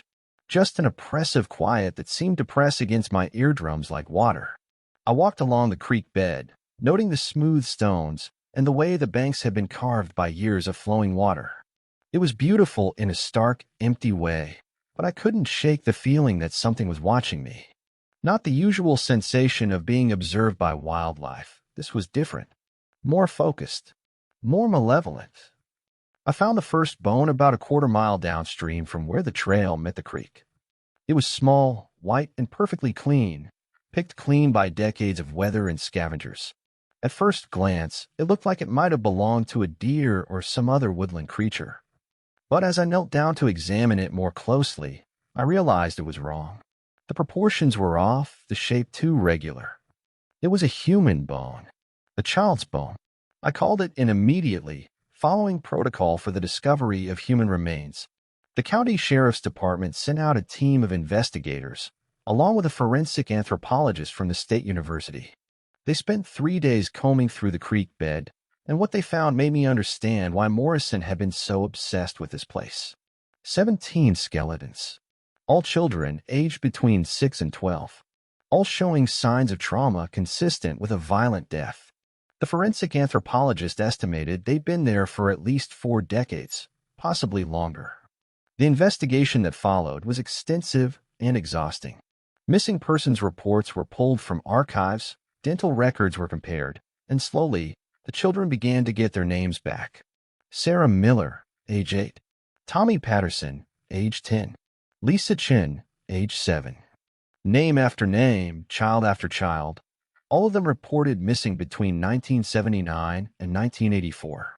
All of them last seen in the area that would later become Hollow Creek State Park. The case made national news. Mass grave discovered in state park. Children's remains found after 40 years. Michigan Park closes indefinitely. The media descended on the area like vultures, and the park was sealed off to the public while the investigation continued. I was reassigned to desk duty, pending the outcome of the investigation. But I kept my cabin. Officially, I was still the park ranger, even if there was no longer a park to range. My job was to maintain the facilities and assist with the ongoing investigation as needed. That's when the laughter started. The first time I heard it, I thought it was real. Children playing somewhere in the forest, their voices carrying on the night air. I grabbed my flashlight and went outside, expecting to find trespassers who had somehow gotten past the roadblocks. But the forest was empty, and the laughter faded away like mist in the morning sun. The second time, I called the sheriff's department. Deputy Martinez drove out to check the perimeter, but he found no signs of unauthorized entry. The roads were still blocked, the fences were intact, and the electronic sensors hadn't detected any movement. Maybe it was coyotes, he suggested, but his voice lacked conviction. They can make sounds that are almost human sometimes. I've been a park ranger for 8 years. I knew what coyotes sounded like, and this wasn't it. The third time, I didn't call anyone. I just sat in my cabin, listening to the sound of children playing in the dark, and tried to convince myself that I was losing my mind. It would have been easier if that were true. The laughter came every night after that, always at the same time, always lasting exactly 23 minutes. I timed it obsessively, marking the duration in my patrol logs the same way Morrison had marked his visits to the creek bed. I was starting to understand why he'd been so focused on this place. On the 7th night, I heard something else mixed in with the laughter. Voices. Children's voices, speaking words I couldn't quite make out. They seemed to be coming from the direction of Hollow Creek, and despite every instinct screaming at me to stay inside, I found myself walking toward the sound. The forest was different at night. The trees seemed taller, their branches reaching across the trails like grasping fingers. My flashlight beam couldn't penetrate the darkness between the trunks, and I had the constant feeling that something was keeping pace with me, just beyond the edge of my vision. I reached the creek bed and found it wasn't empty anymore. 17 children stood in the dry stream bed, arranged in a rough circle. They were translucent, like figures made of mist and moonlight, but I could see their faces clearly.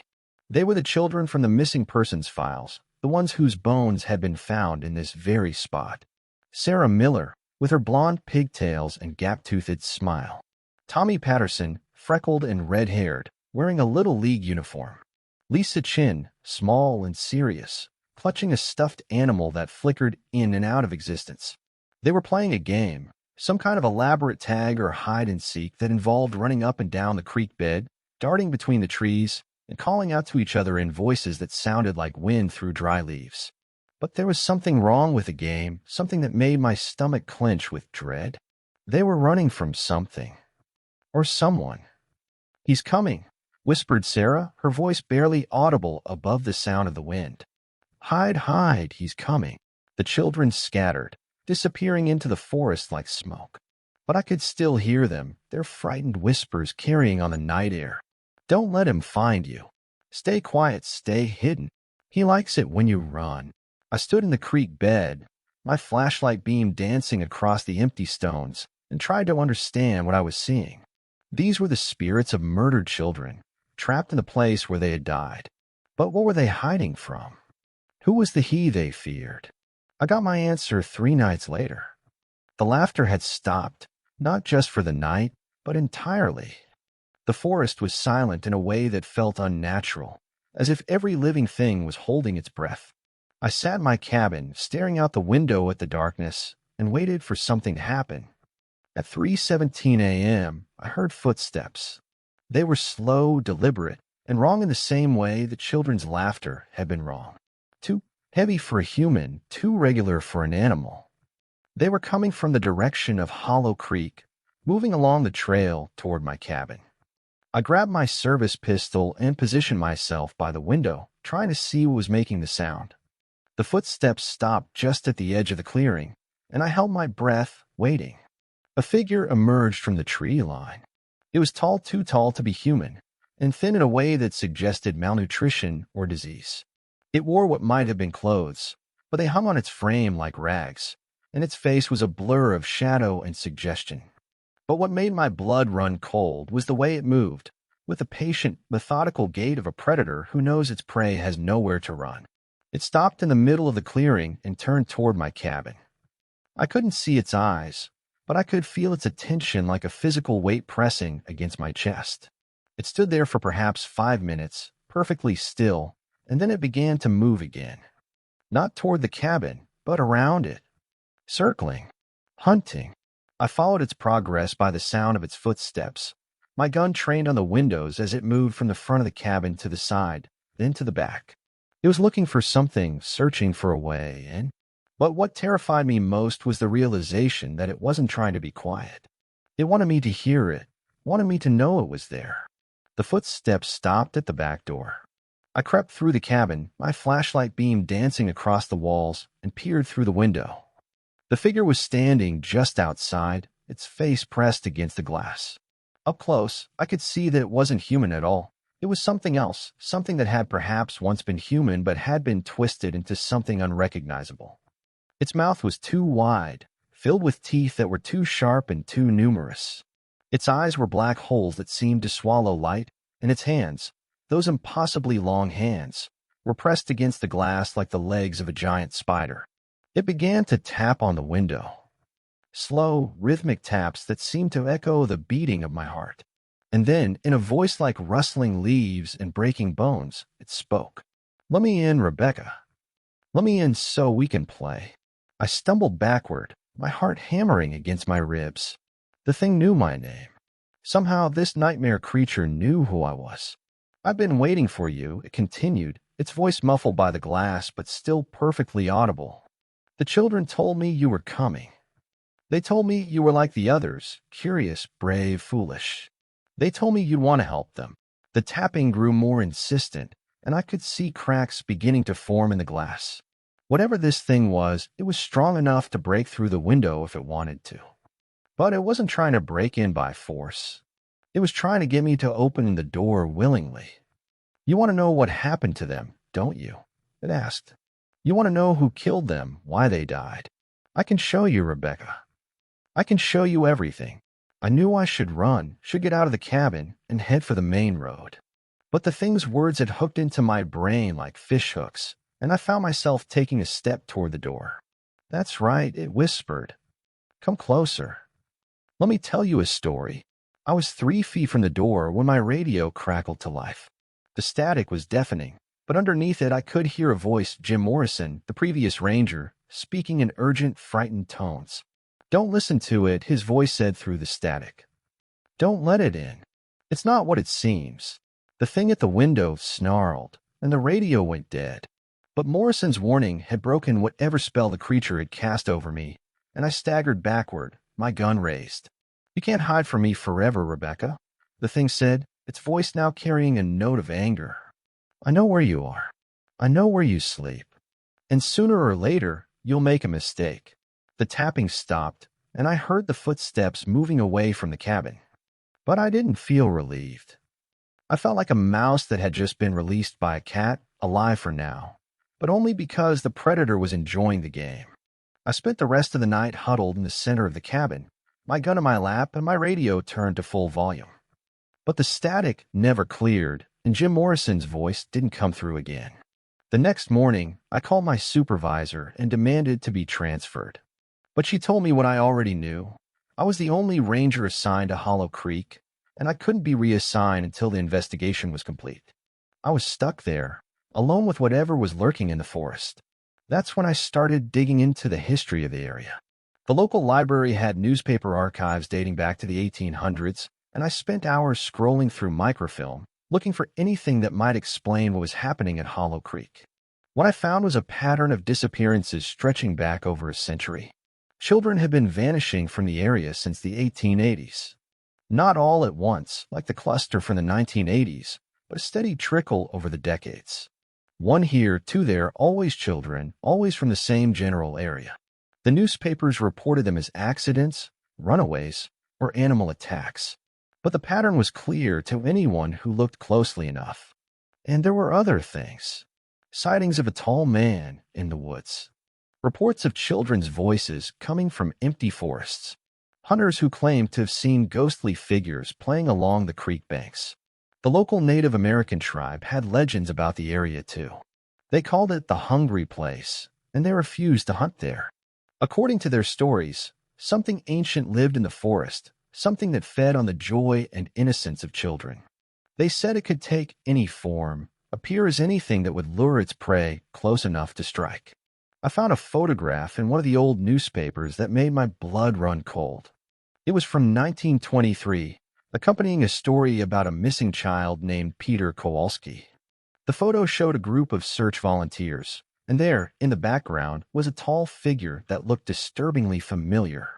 It was the same creature I'd seen at my window, wearing the face of a concerned citizen. The same impossibly tall frame, the same predatory stillness. And it was standing right next to Peter's parents, offering comfort while their child lay dead in the forest. I realized then that this thing, whatever it was, had been hunting in the area for over a century. It had been killing children for generations, and somehow it had learned to mimic human behavior well enough to blend in with search parties and comfort grieving families. The children's spirits were trapped here not just by their violent deaths, but by the presence of their killer. They were reliving their final moments every night, playing their eternal game of hide and seek with a monster that would never stop hunting them. But why was it showing itself to me? Why was it abandoning its careful disguise to reveal its true nature? I got my answer that night when the laughter returned. But this time, it wasn't coming from the forest. It was coming from inside my cabin. I woke to the sound of children giggling in my living room, their voices bright and clear in the darkness. I crept out of my bedroom, my gun in hand, and found them there, all 17 of them, playing in the space between my couch and coffee table. They looked different now. More solid, more real. Sarah Miller smiled at me with her gap-toothed grin, and Tommy Patterson waved from where he was crouched behind my armchair. Lisa Chen held up her stuffed animal, a threadbare rabbit that looked like it had been loved to death. "We're sorry," Sarah said, her voice carrying the weight of decades. "We didn't mean to scare you." "You're not scared," I said, surprising myself with how calm I sounded. "You're trying to warn me." "He's coming," Tommy said, his freckled face grave. "He's tired of playing games with us. He wants something new. Fresh meat," whispered Lisa, and the other children nodded solemnly. I knelt down to their level, my gun forgotten. "What is he? What does he want?" "He's old," Sarah said. "Older than the trees, older than the stones. He's been here since before people came to this place, and he'll be here long after they're gone. He feeds on fear," Tommy added. "On the terror of children who know they're going to die. But we're not afraid anymore. We've been dead too long to be afraid. So he needs new children, I said, understanding beginning to dawn. Fresh fear. The children nodded as one, their translucent forms flickering in the darkness. He's going to open the park again, Lisa said. He's going to make sure families come here, bring their children. And when they do, we have to stop him, I said. We've tried, Sarah said sadly. We've tried to warn people, to make noise, to show ourselves. But they always think we're just stories, just legends. They don't believe until it's too late. But you believe, Tommy said, hope creeping into his voice. You've seen him. You know he's real. I looked at the 17 children gathered in my living room, their faces earnest and desperate. They had been trying to protect other children for 40 years, using the only power they had, the ability to frighten people away from this place. But now their killer was ready to make his move, and they needed someone with flesh and blood to help them. What do you need me to do?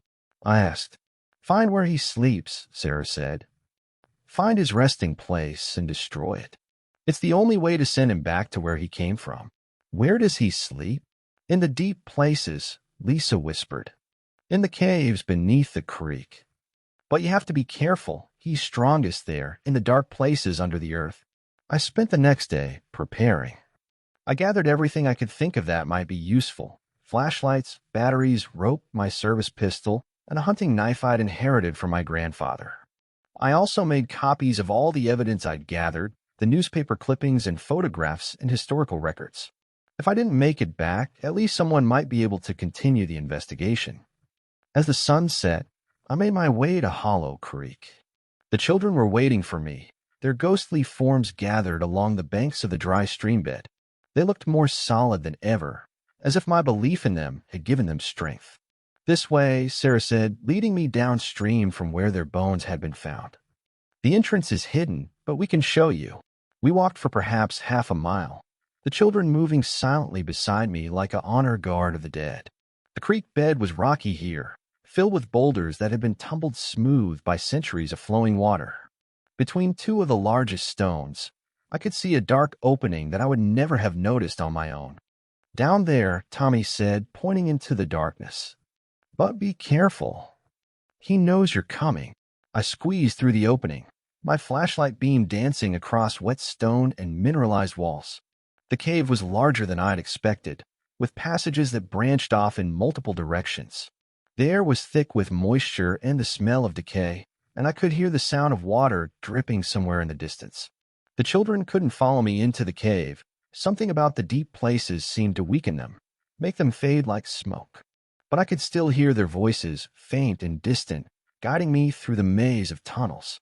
Left here, Sarah whispered. Now straight. Now all right. The passage opened into a large chamber, and I stopped short at what I saw there.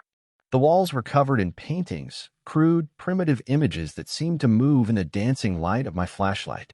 They showed the same scene over and over again, a tall figure stalking through forests, children running in terror, small bodies lying still on the ground. But these weren't recent paintings. The pigments were old, faded, applied to the stone with techniques that hadn't been used for centuries. This place had been the creature's lair for far longer than I'd imagined. In the center of the chamber was a raised platform made of fitted stones, and on top of it lay the creature, motionless as death. Up close, I could see that it wasn't quite the same thing I'd encountered at my cabin. This was older, more primal, a thing of shadow and bone that seemed to shift and change even as I watched. Its chest rose and fell with the rhythm of deep sleep, and with each breath, the paintings on the walls seemed to pulse with malevolent life. This was its source of power, I realized, not just the fear of its victims, but the very act of hunting itself, preserved in primitive art for countless generations. I raised my gun and took aim, but before I could fire, the creature's eyes snapped open. They were black holes that seemed to swallow my flashlight beam, and when it spoke, its voice echoed from the walls themselves. Rebecca, it said, sitting up with fluid grace. You've come to play after all. I've come to stop you, I said, keeping my gun trained on its center mass. It laughed, a sound like breaking glass and dying children. Stop me? You can't stop what has always been. I am the hunger in the dark places, the fear that makes children check under their beds. I am older than your species, and I will endure long after you are dust. The children are mine, it finished. They have always been mine. I let them think they can help you. Let them guide you here, because this is where it always ends. This is where the brave ones come to die. It stood up, unfolding to its full height like a spider emerging from its web. In the confines of the cave, it seemed even larger, more imposing. Its shadow fell across me like a shroud, and I could feel its hunger pressing against my mind. You want to know what happened to them? It asked, gesturing to the paintings on the walls. I can show you. I can make you feel what they felt in their final moments. The terror, the desperation, the absolute certainty that no one was coming to save them. I squeezed the trigger. The gunshot was deafening in the enclosed space, and the creature staggered backward, dark ichor pouring from the wound in its chest. But it didn't fall. Instead, it looked down at the wound with something like amusement. Iron and lead, it said. The tools of children, playing at being heroes. Do you really think such crude weapons can harm something like me? I fired again and again, emptying my clip into the creature's torso. Each shot found its mark, but the wounds closed almost as quickly as they appeared. The creature's laughter grew louder, more manic, echoing off the walls until the sound became a physical pressure that made my ears ring. My turn, it said, and lunged forward with inhuman speed. I dove to the side, rolling across the stone floor as the creature's claws raked the air where I'd been standing. The walls were too close, the ceiling too low. There was nowhere to run, nowhere to hide. I was trapped in its lair, and it knew it. But as I scrambled to my feet, I heard something that made my heart leap with hope. The children's voices, clearer and stronger than ever, calling out from the darkness. The paintings! Sarah shouted. Destroy the paintings! I looked at the walls, understanding flooding through me. The creature's power wasn't just in its physical form. It was in the history it had preserved, the countless hunts it had memorialized in primitive art. These paintings were its true heart, its connection to the fear and terror it had accumulated over centuries. I pulled out my grandfather's hunting knife and lunged for the nearest wall. The blade scraped against stone as I began to scrape away the ancient pigments, and the creature let out a shriek that made the entire cave tremble.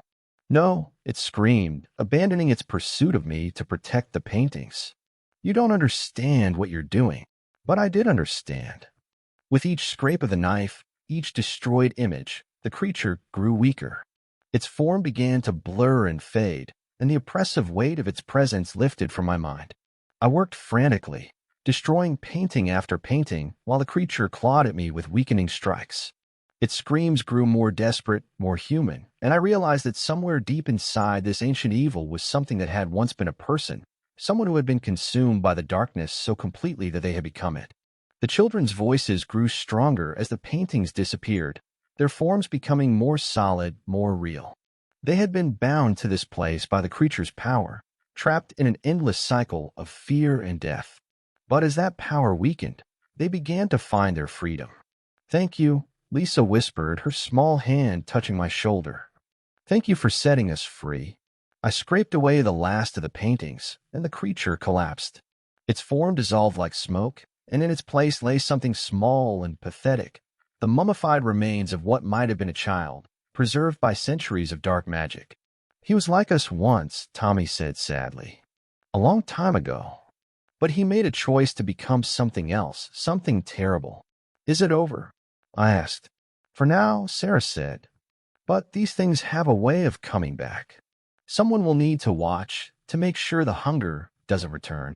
I understood what she was asking. The park couldn't be reopened, couldn't be allowed to become a hunting ground again. Someone would need to stay, to guard this place and make sure that what had happened here never happened again. I'll stay, I said. I'll make sure no one comes here who shouldn't. The children smiled, and one by one, they began to fade. But this time, it wasn't the fading of ghosts trapped in an endless loop. This was the fading of souls finally allowed to rest, to move on to whatever came next. Sarah was the last to go. She looked at me with eyes that held the wisdom of 40 years of waiting and said, "Thank you for believing in us. Thank you for seeing us as more than just stories." And then she was gone, along with all the others, leaving me alone in the cave with the remains of something that had once terrorized the forests of northern Michigan. I climbed out of the cave and sealed the entrance with stones and concrete, then hiked back to my cabin. The next morning, I filed my report, not the full truth, because no one would have believed it, but enough to ensure that the park would remain closed indefinitely. I cited ongoing safety concerns and the need for further investigation. My supervisor wasn't happy, but she accepted my recommendation. The park was officially decommissioned, the roads were permanently blocked, and the entire area was designated as a protected wildlife preserve. No camping, no hiking, no public access. I stayed on as the caretaker, officially to maintain the facilities and keep trespassers out. But really, I stayed to watch, to listen, to make sure that the hunger didn't return. That was 5 years ago. The laughter stopped that night in the cave, and the forest has been quiet ever since. Sometimes on clear nights when the moon is full, I think I can see the children playing in the meadow behind my cabin, not the terrified ghosts they had been, but the happy, innocent children they should have been allowed to remain. I'm older now, grayer, and I know that someday I'll have to find someone to take my place. Someone who can see past the rational world to the darkness that lurks in the spaces between. Someone who understands that some places are meant to be guarded, not explored. But for now, I'm content to sit on my porch in the evenings, watching the sunset paint the trees in shades of gold and red. The forest is peaceful now, truly peaceful, and sometimes I like to think that the children found their way home at last. The official reports say that the case of the Hollow Creek children was solved, that a drifter named Marcus Webb was identified as the killer through DNA evidence, and that he died in a car accident while fleeing the state in 1984. The media accepted this explanation, the families found closure, and the world moved on. But I know the truth. I know that some evils are older than human memory, that some hungers can never be satisfied, only contained. And I know that somewhere, in other dark places, other ancient things are stirring, waiting for their chance to feed on the fear of the innocent. The park signs are gone now. The trails are overgrown, and the maps no longer show this place. But I remain, a guardian watching over secrets that the world is better off not knowing. The children are at rest, their killer is destroyed, and the forest is safe. For now. But in the deep places, in the caves beneath the earth, echoes of ancient hunger still whisper in the darkness. And I listen, always listen, because vigilance is the price of peace. The laughter has stopped, but the watching never ends. My name is Alex Rodriguez, and I'm a fire lookout for the Forest Service, stationed in Tower 19 in the Cascade Mountains of Washington State. I've been watching the forest for 7 years, scanning the horizon for the telltale wisps of smoke that signal disaster.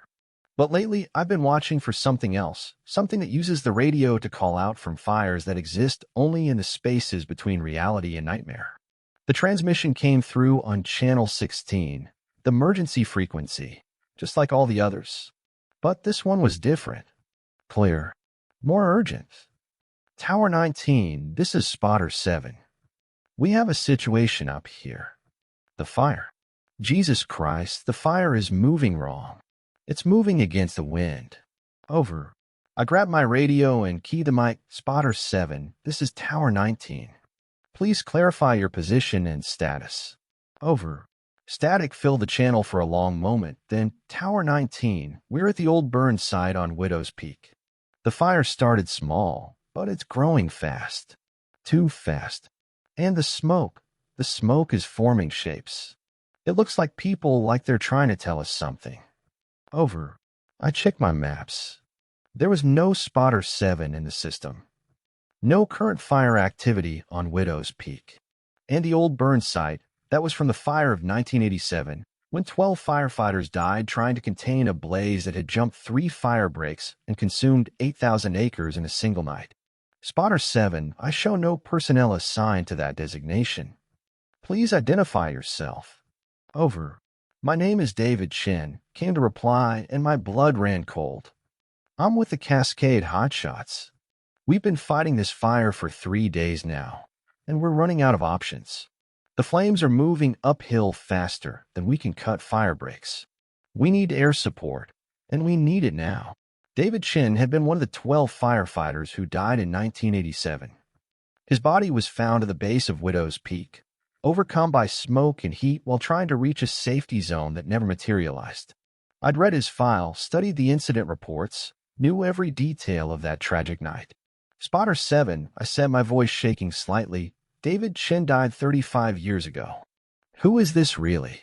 The silence stretched on for nearly a minute. Then, in a voice that seemed to come from a great distance, I know I'm dead, Tower 19. We all know we're dead. But the fire is still burning. It never stopped burning. And now it's getting ready to jump again. I set down my radio and walked to the observation deck, scanning the horizon with my binoculars. The forest spread out below me like a dark ocean, peaceful and still in the moonlight.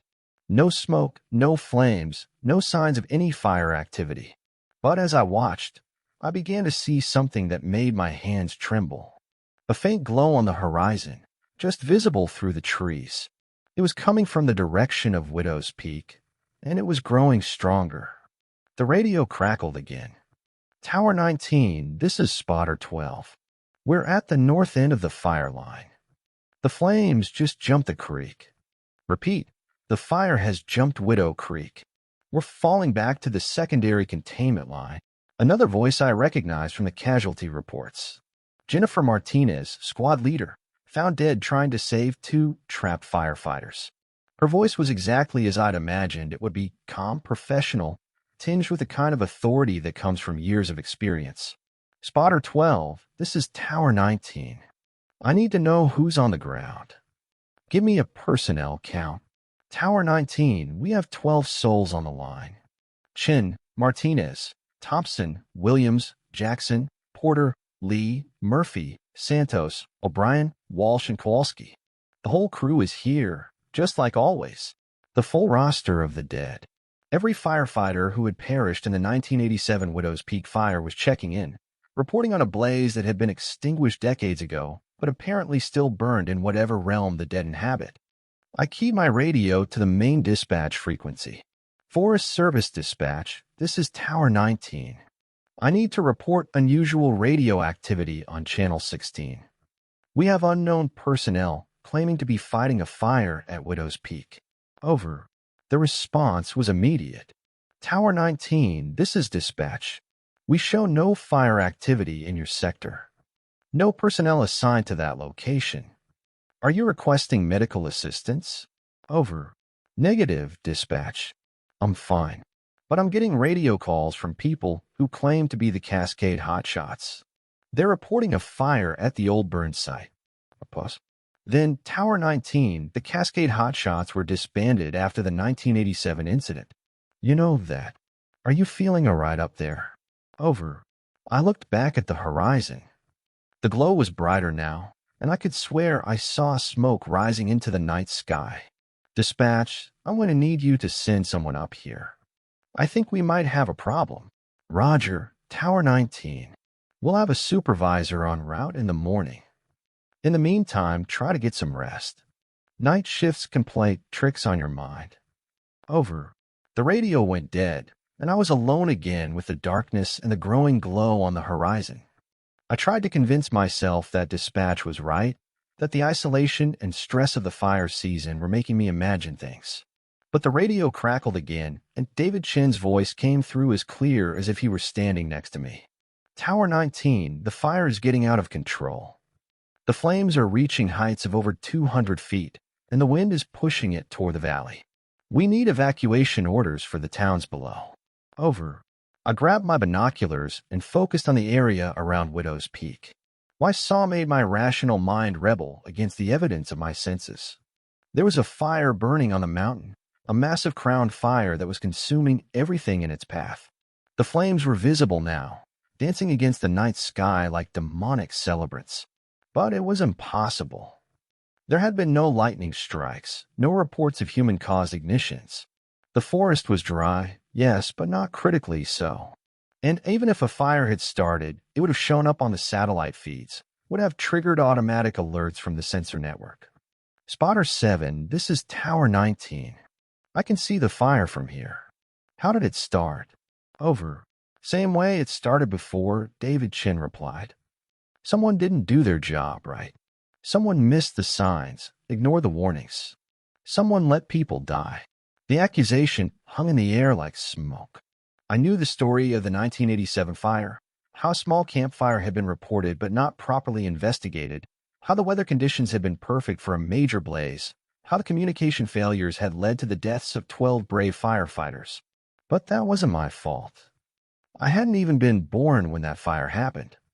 I was just a voice on the radio, a man in a tower, watching the forest like thousands of others had done before me.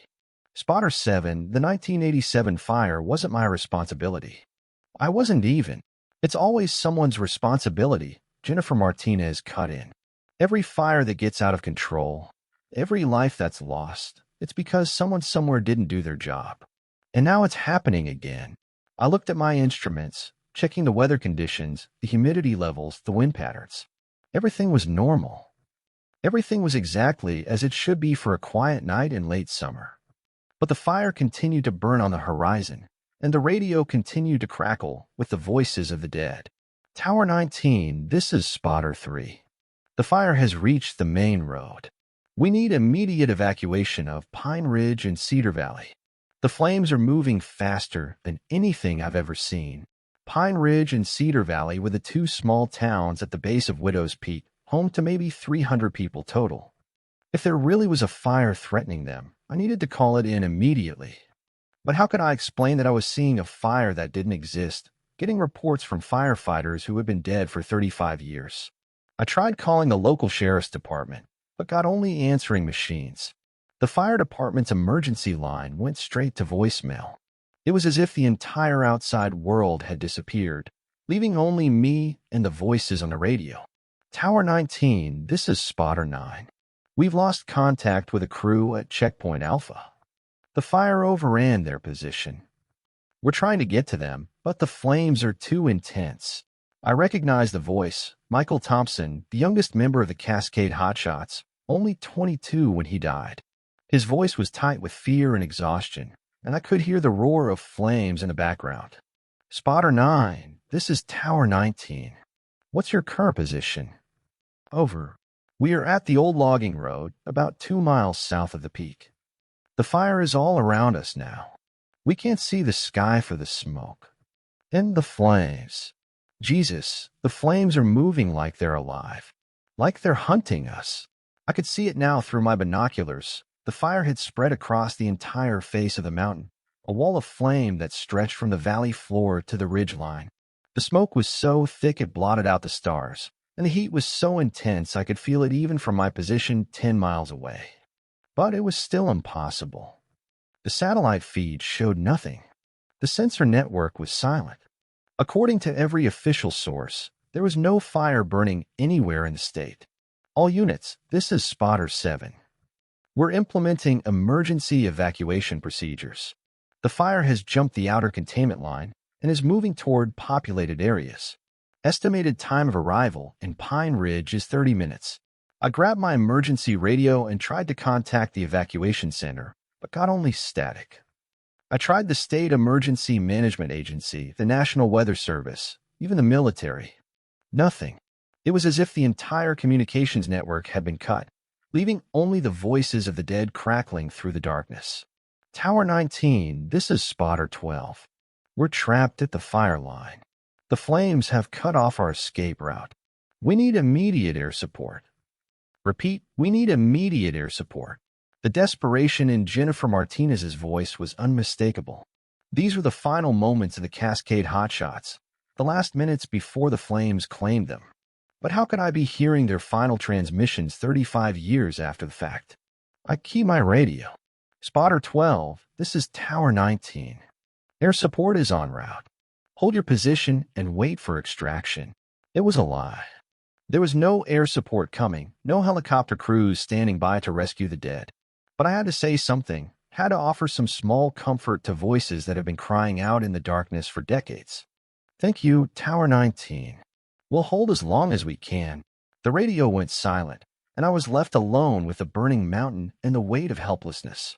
I was watching 12 firefighters die all over again, hearing their final words, witnessing their last moments of hope before the flames consumed them. But why? Why was this happening? Why was I being forced to experience the tragedy of 1987 as if it were happening right now? The answer came at 3:33 a.m. when the radio crackled to life with a new voice, one I recognized immediately. Tower 19, this is Tower 19. Can you hear me? Over. It was my own voice, but older, more tired. The voice of a man who had seen too much, who had failed too many times. Who is this? I asked, though I already knew the answer. I'm you, Alex. I'm what you become if you don't learn from what happened here. If you don't understand why we're showing you this. What do you mean? The fire isn't just a memory, my older self explained. It's a warning. In 3 days, there's going to be a lightning strike on the north face of Widow's Peak. A small fire will start, barely visible from your position. And you're going to dismiss it as insignificant, the way they dismissed the campfire in 1987. I felt a chill that had nothing to do with the night air. How do you know this? Because I lived it. I made the same mistakes, ignored the same signs. I let 12 more firefighters die because I thought I knew better than the dead. Through my binoculars, I could see the fire beginning to die down. The flames were retreating, the smoke was clearing, and the voices on the radio were fading. But the warning remained, echoing in my mind like a curse. The fire will start small, my older self continued. Just a wisp of smoke in a grove of dead trees. The weather conditions will be perfect for a major blaze, low humidity, high winds, drought conditions. But the computer models will show minimal risk, and you'll trust the technology instead of your instincts. But I'm watching. I'm always watching. You're watching, but you're not seeing. You're looking at the instruments instead of the forest. You're trusting the data instead of the danger. The radio crackled, and I heard David Chen's voice one last time. Tower 19, remember what you've seen here. Remember what happens when someone doesn't do their job. The dead don't get a second chance, but the living do. Don't waste yours. The transmission ended, and the forest fell silent. The fire on Widow's Peak had vanished as suddenly as it had appeared, leaving only the normal darkness of a quiet night. But I knew what I had seen, what I had heard, and what I had to do. I spent the next 3 days in a state of heightened alertness, scanning the horizon every few minutes, checking and rechecking the weather conditions. The meteorologists were predicting a dry lightning storm for Thursday evening, with conditions perfect for fire starts. On Thursday morning, I received a call from the district office. Tower 19, this is Supervisor Williams. We're getting reports of equipment malfunctions at several towers. Are you experiencing any problems with your instruments? No, sir. Everything is functioning normally. Good. We're also upgrading the fire danger rating to extreme for your sector. I want you to be extra vigilant today. The conditions are perfect for a major fire. Understood, sir. At 4:17 p.m., lightning struck the north face of Widow's Peak. I saw the flash, counted the seconds until the thunder, and immediately focused my binoculars on the area. For a moment, I saw nothing. Then, just barely visible through the trees, I spotted a thin wisp of smoke rising from a grove of dead lodgepole pines. My instruments showed minimal fire danger for that specific location. The computer models predicted that any fire would burn slowly and naturally extinguish itself within hours. Every piece of technology at my disposal said the smoke was nothing to worry about. But I remembered the voices on the radio, the warning from my older self, the image of 12 firefighters dying because someone hadn't done their job. I key my radio. Forest Service Dispatch, this is Tower 19. I have a confirmed fire start at grid reference 47-23-15. Requesting immediate dispatch of suppression crews. Over. Tower 19, this is dispatch. Our models show minimal fire danger for that location. Are you certain you have an active fire? Over. Affirmative, dispatch. I have visual confirmation of smoke and flames. The fire is small now, but conditions are perfect for rapid spread. I'm requesting immediate response. A pause. Then, Roger, Tower 19. We'll have a crew en route in 15 minutes. Good catch. The helicopters arrived 30 minutes later, followed by ground crews and fire engines. They found the fire exactly where I had reported it, a small blaze that was just beginning to spread through the dead undergrowth. With quick action and proper resources, they contained it within 2 hours. The incident report commended me for my vigilance and quick response. The district supervisor said I had prevented what could have been a major disaster.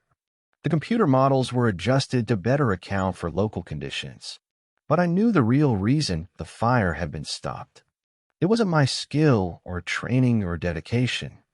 It was the warning from the dead, the voices of 12 firefighters who had refused to let their deaths be meaningless. That night, I tried to raise the Cascade hotshots on the radio, but got only static. They had done what they came to do, delivered their warning, and returned to whatever realm the dead inhabit. But I knew they were still out there, still watching, still ready to speak to anyone who would listen. I've been in Tower 19 for 3 more years since that night. I've spotted dozens of fires, helped coordinate suppression efforts, and probably saved lives I'll never know about. But I've never forgotten the lesson of the Phantom Fire, that the dead don't rest easy when the living fail to learn from their sacrifices. Sometimes on quiet nights when the forest is dry and the wind carries the scent of potential disaster, I tune my radio to Channel 16 and listen. I don't hear the voices anymore, but I know they're there waiting, ready to warn the next lookout, the next guardian of the forest, the next person who needs to understand that vigilance is eternal. The fire tower stands watch over the forest, and I stand watch over the fire tower. But we're not alone up here. We have the guidance of those who came before, the wisdom of those who paid the ultimate price for their dedication. And sometimes, in the darkness before dawn, I think I can see them on the horizon, 12 figures standing guard on Widow's Peak, watching over the forest they died trying to protect. They're still on duty, still fighting fires, still making sure that their sacrifice wasn't in vain. The radio crackles with static, and I listen for their voices. Not because I want to hear them, but because I need to be ready when they have something to say. The dead don't rest easy, but they sleep better knowing someone is listening.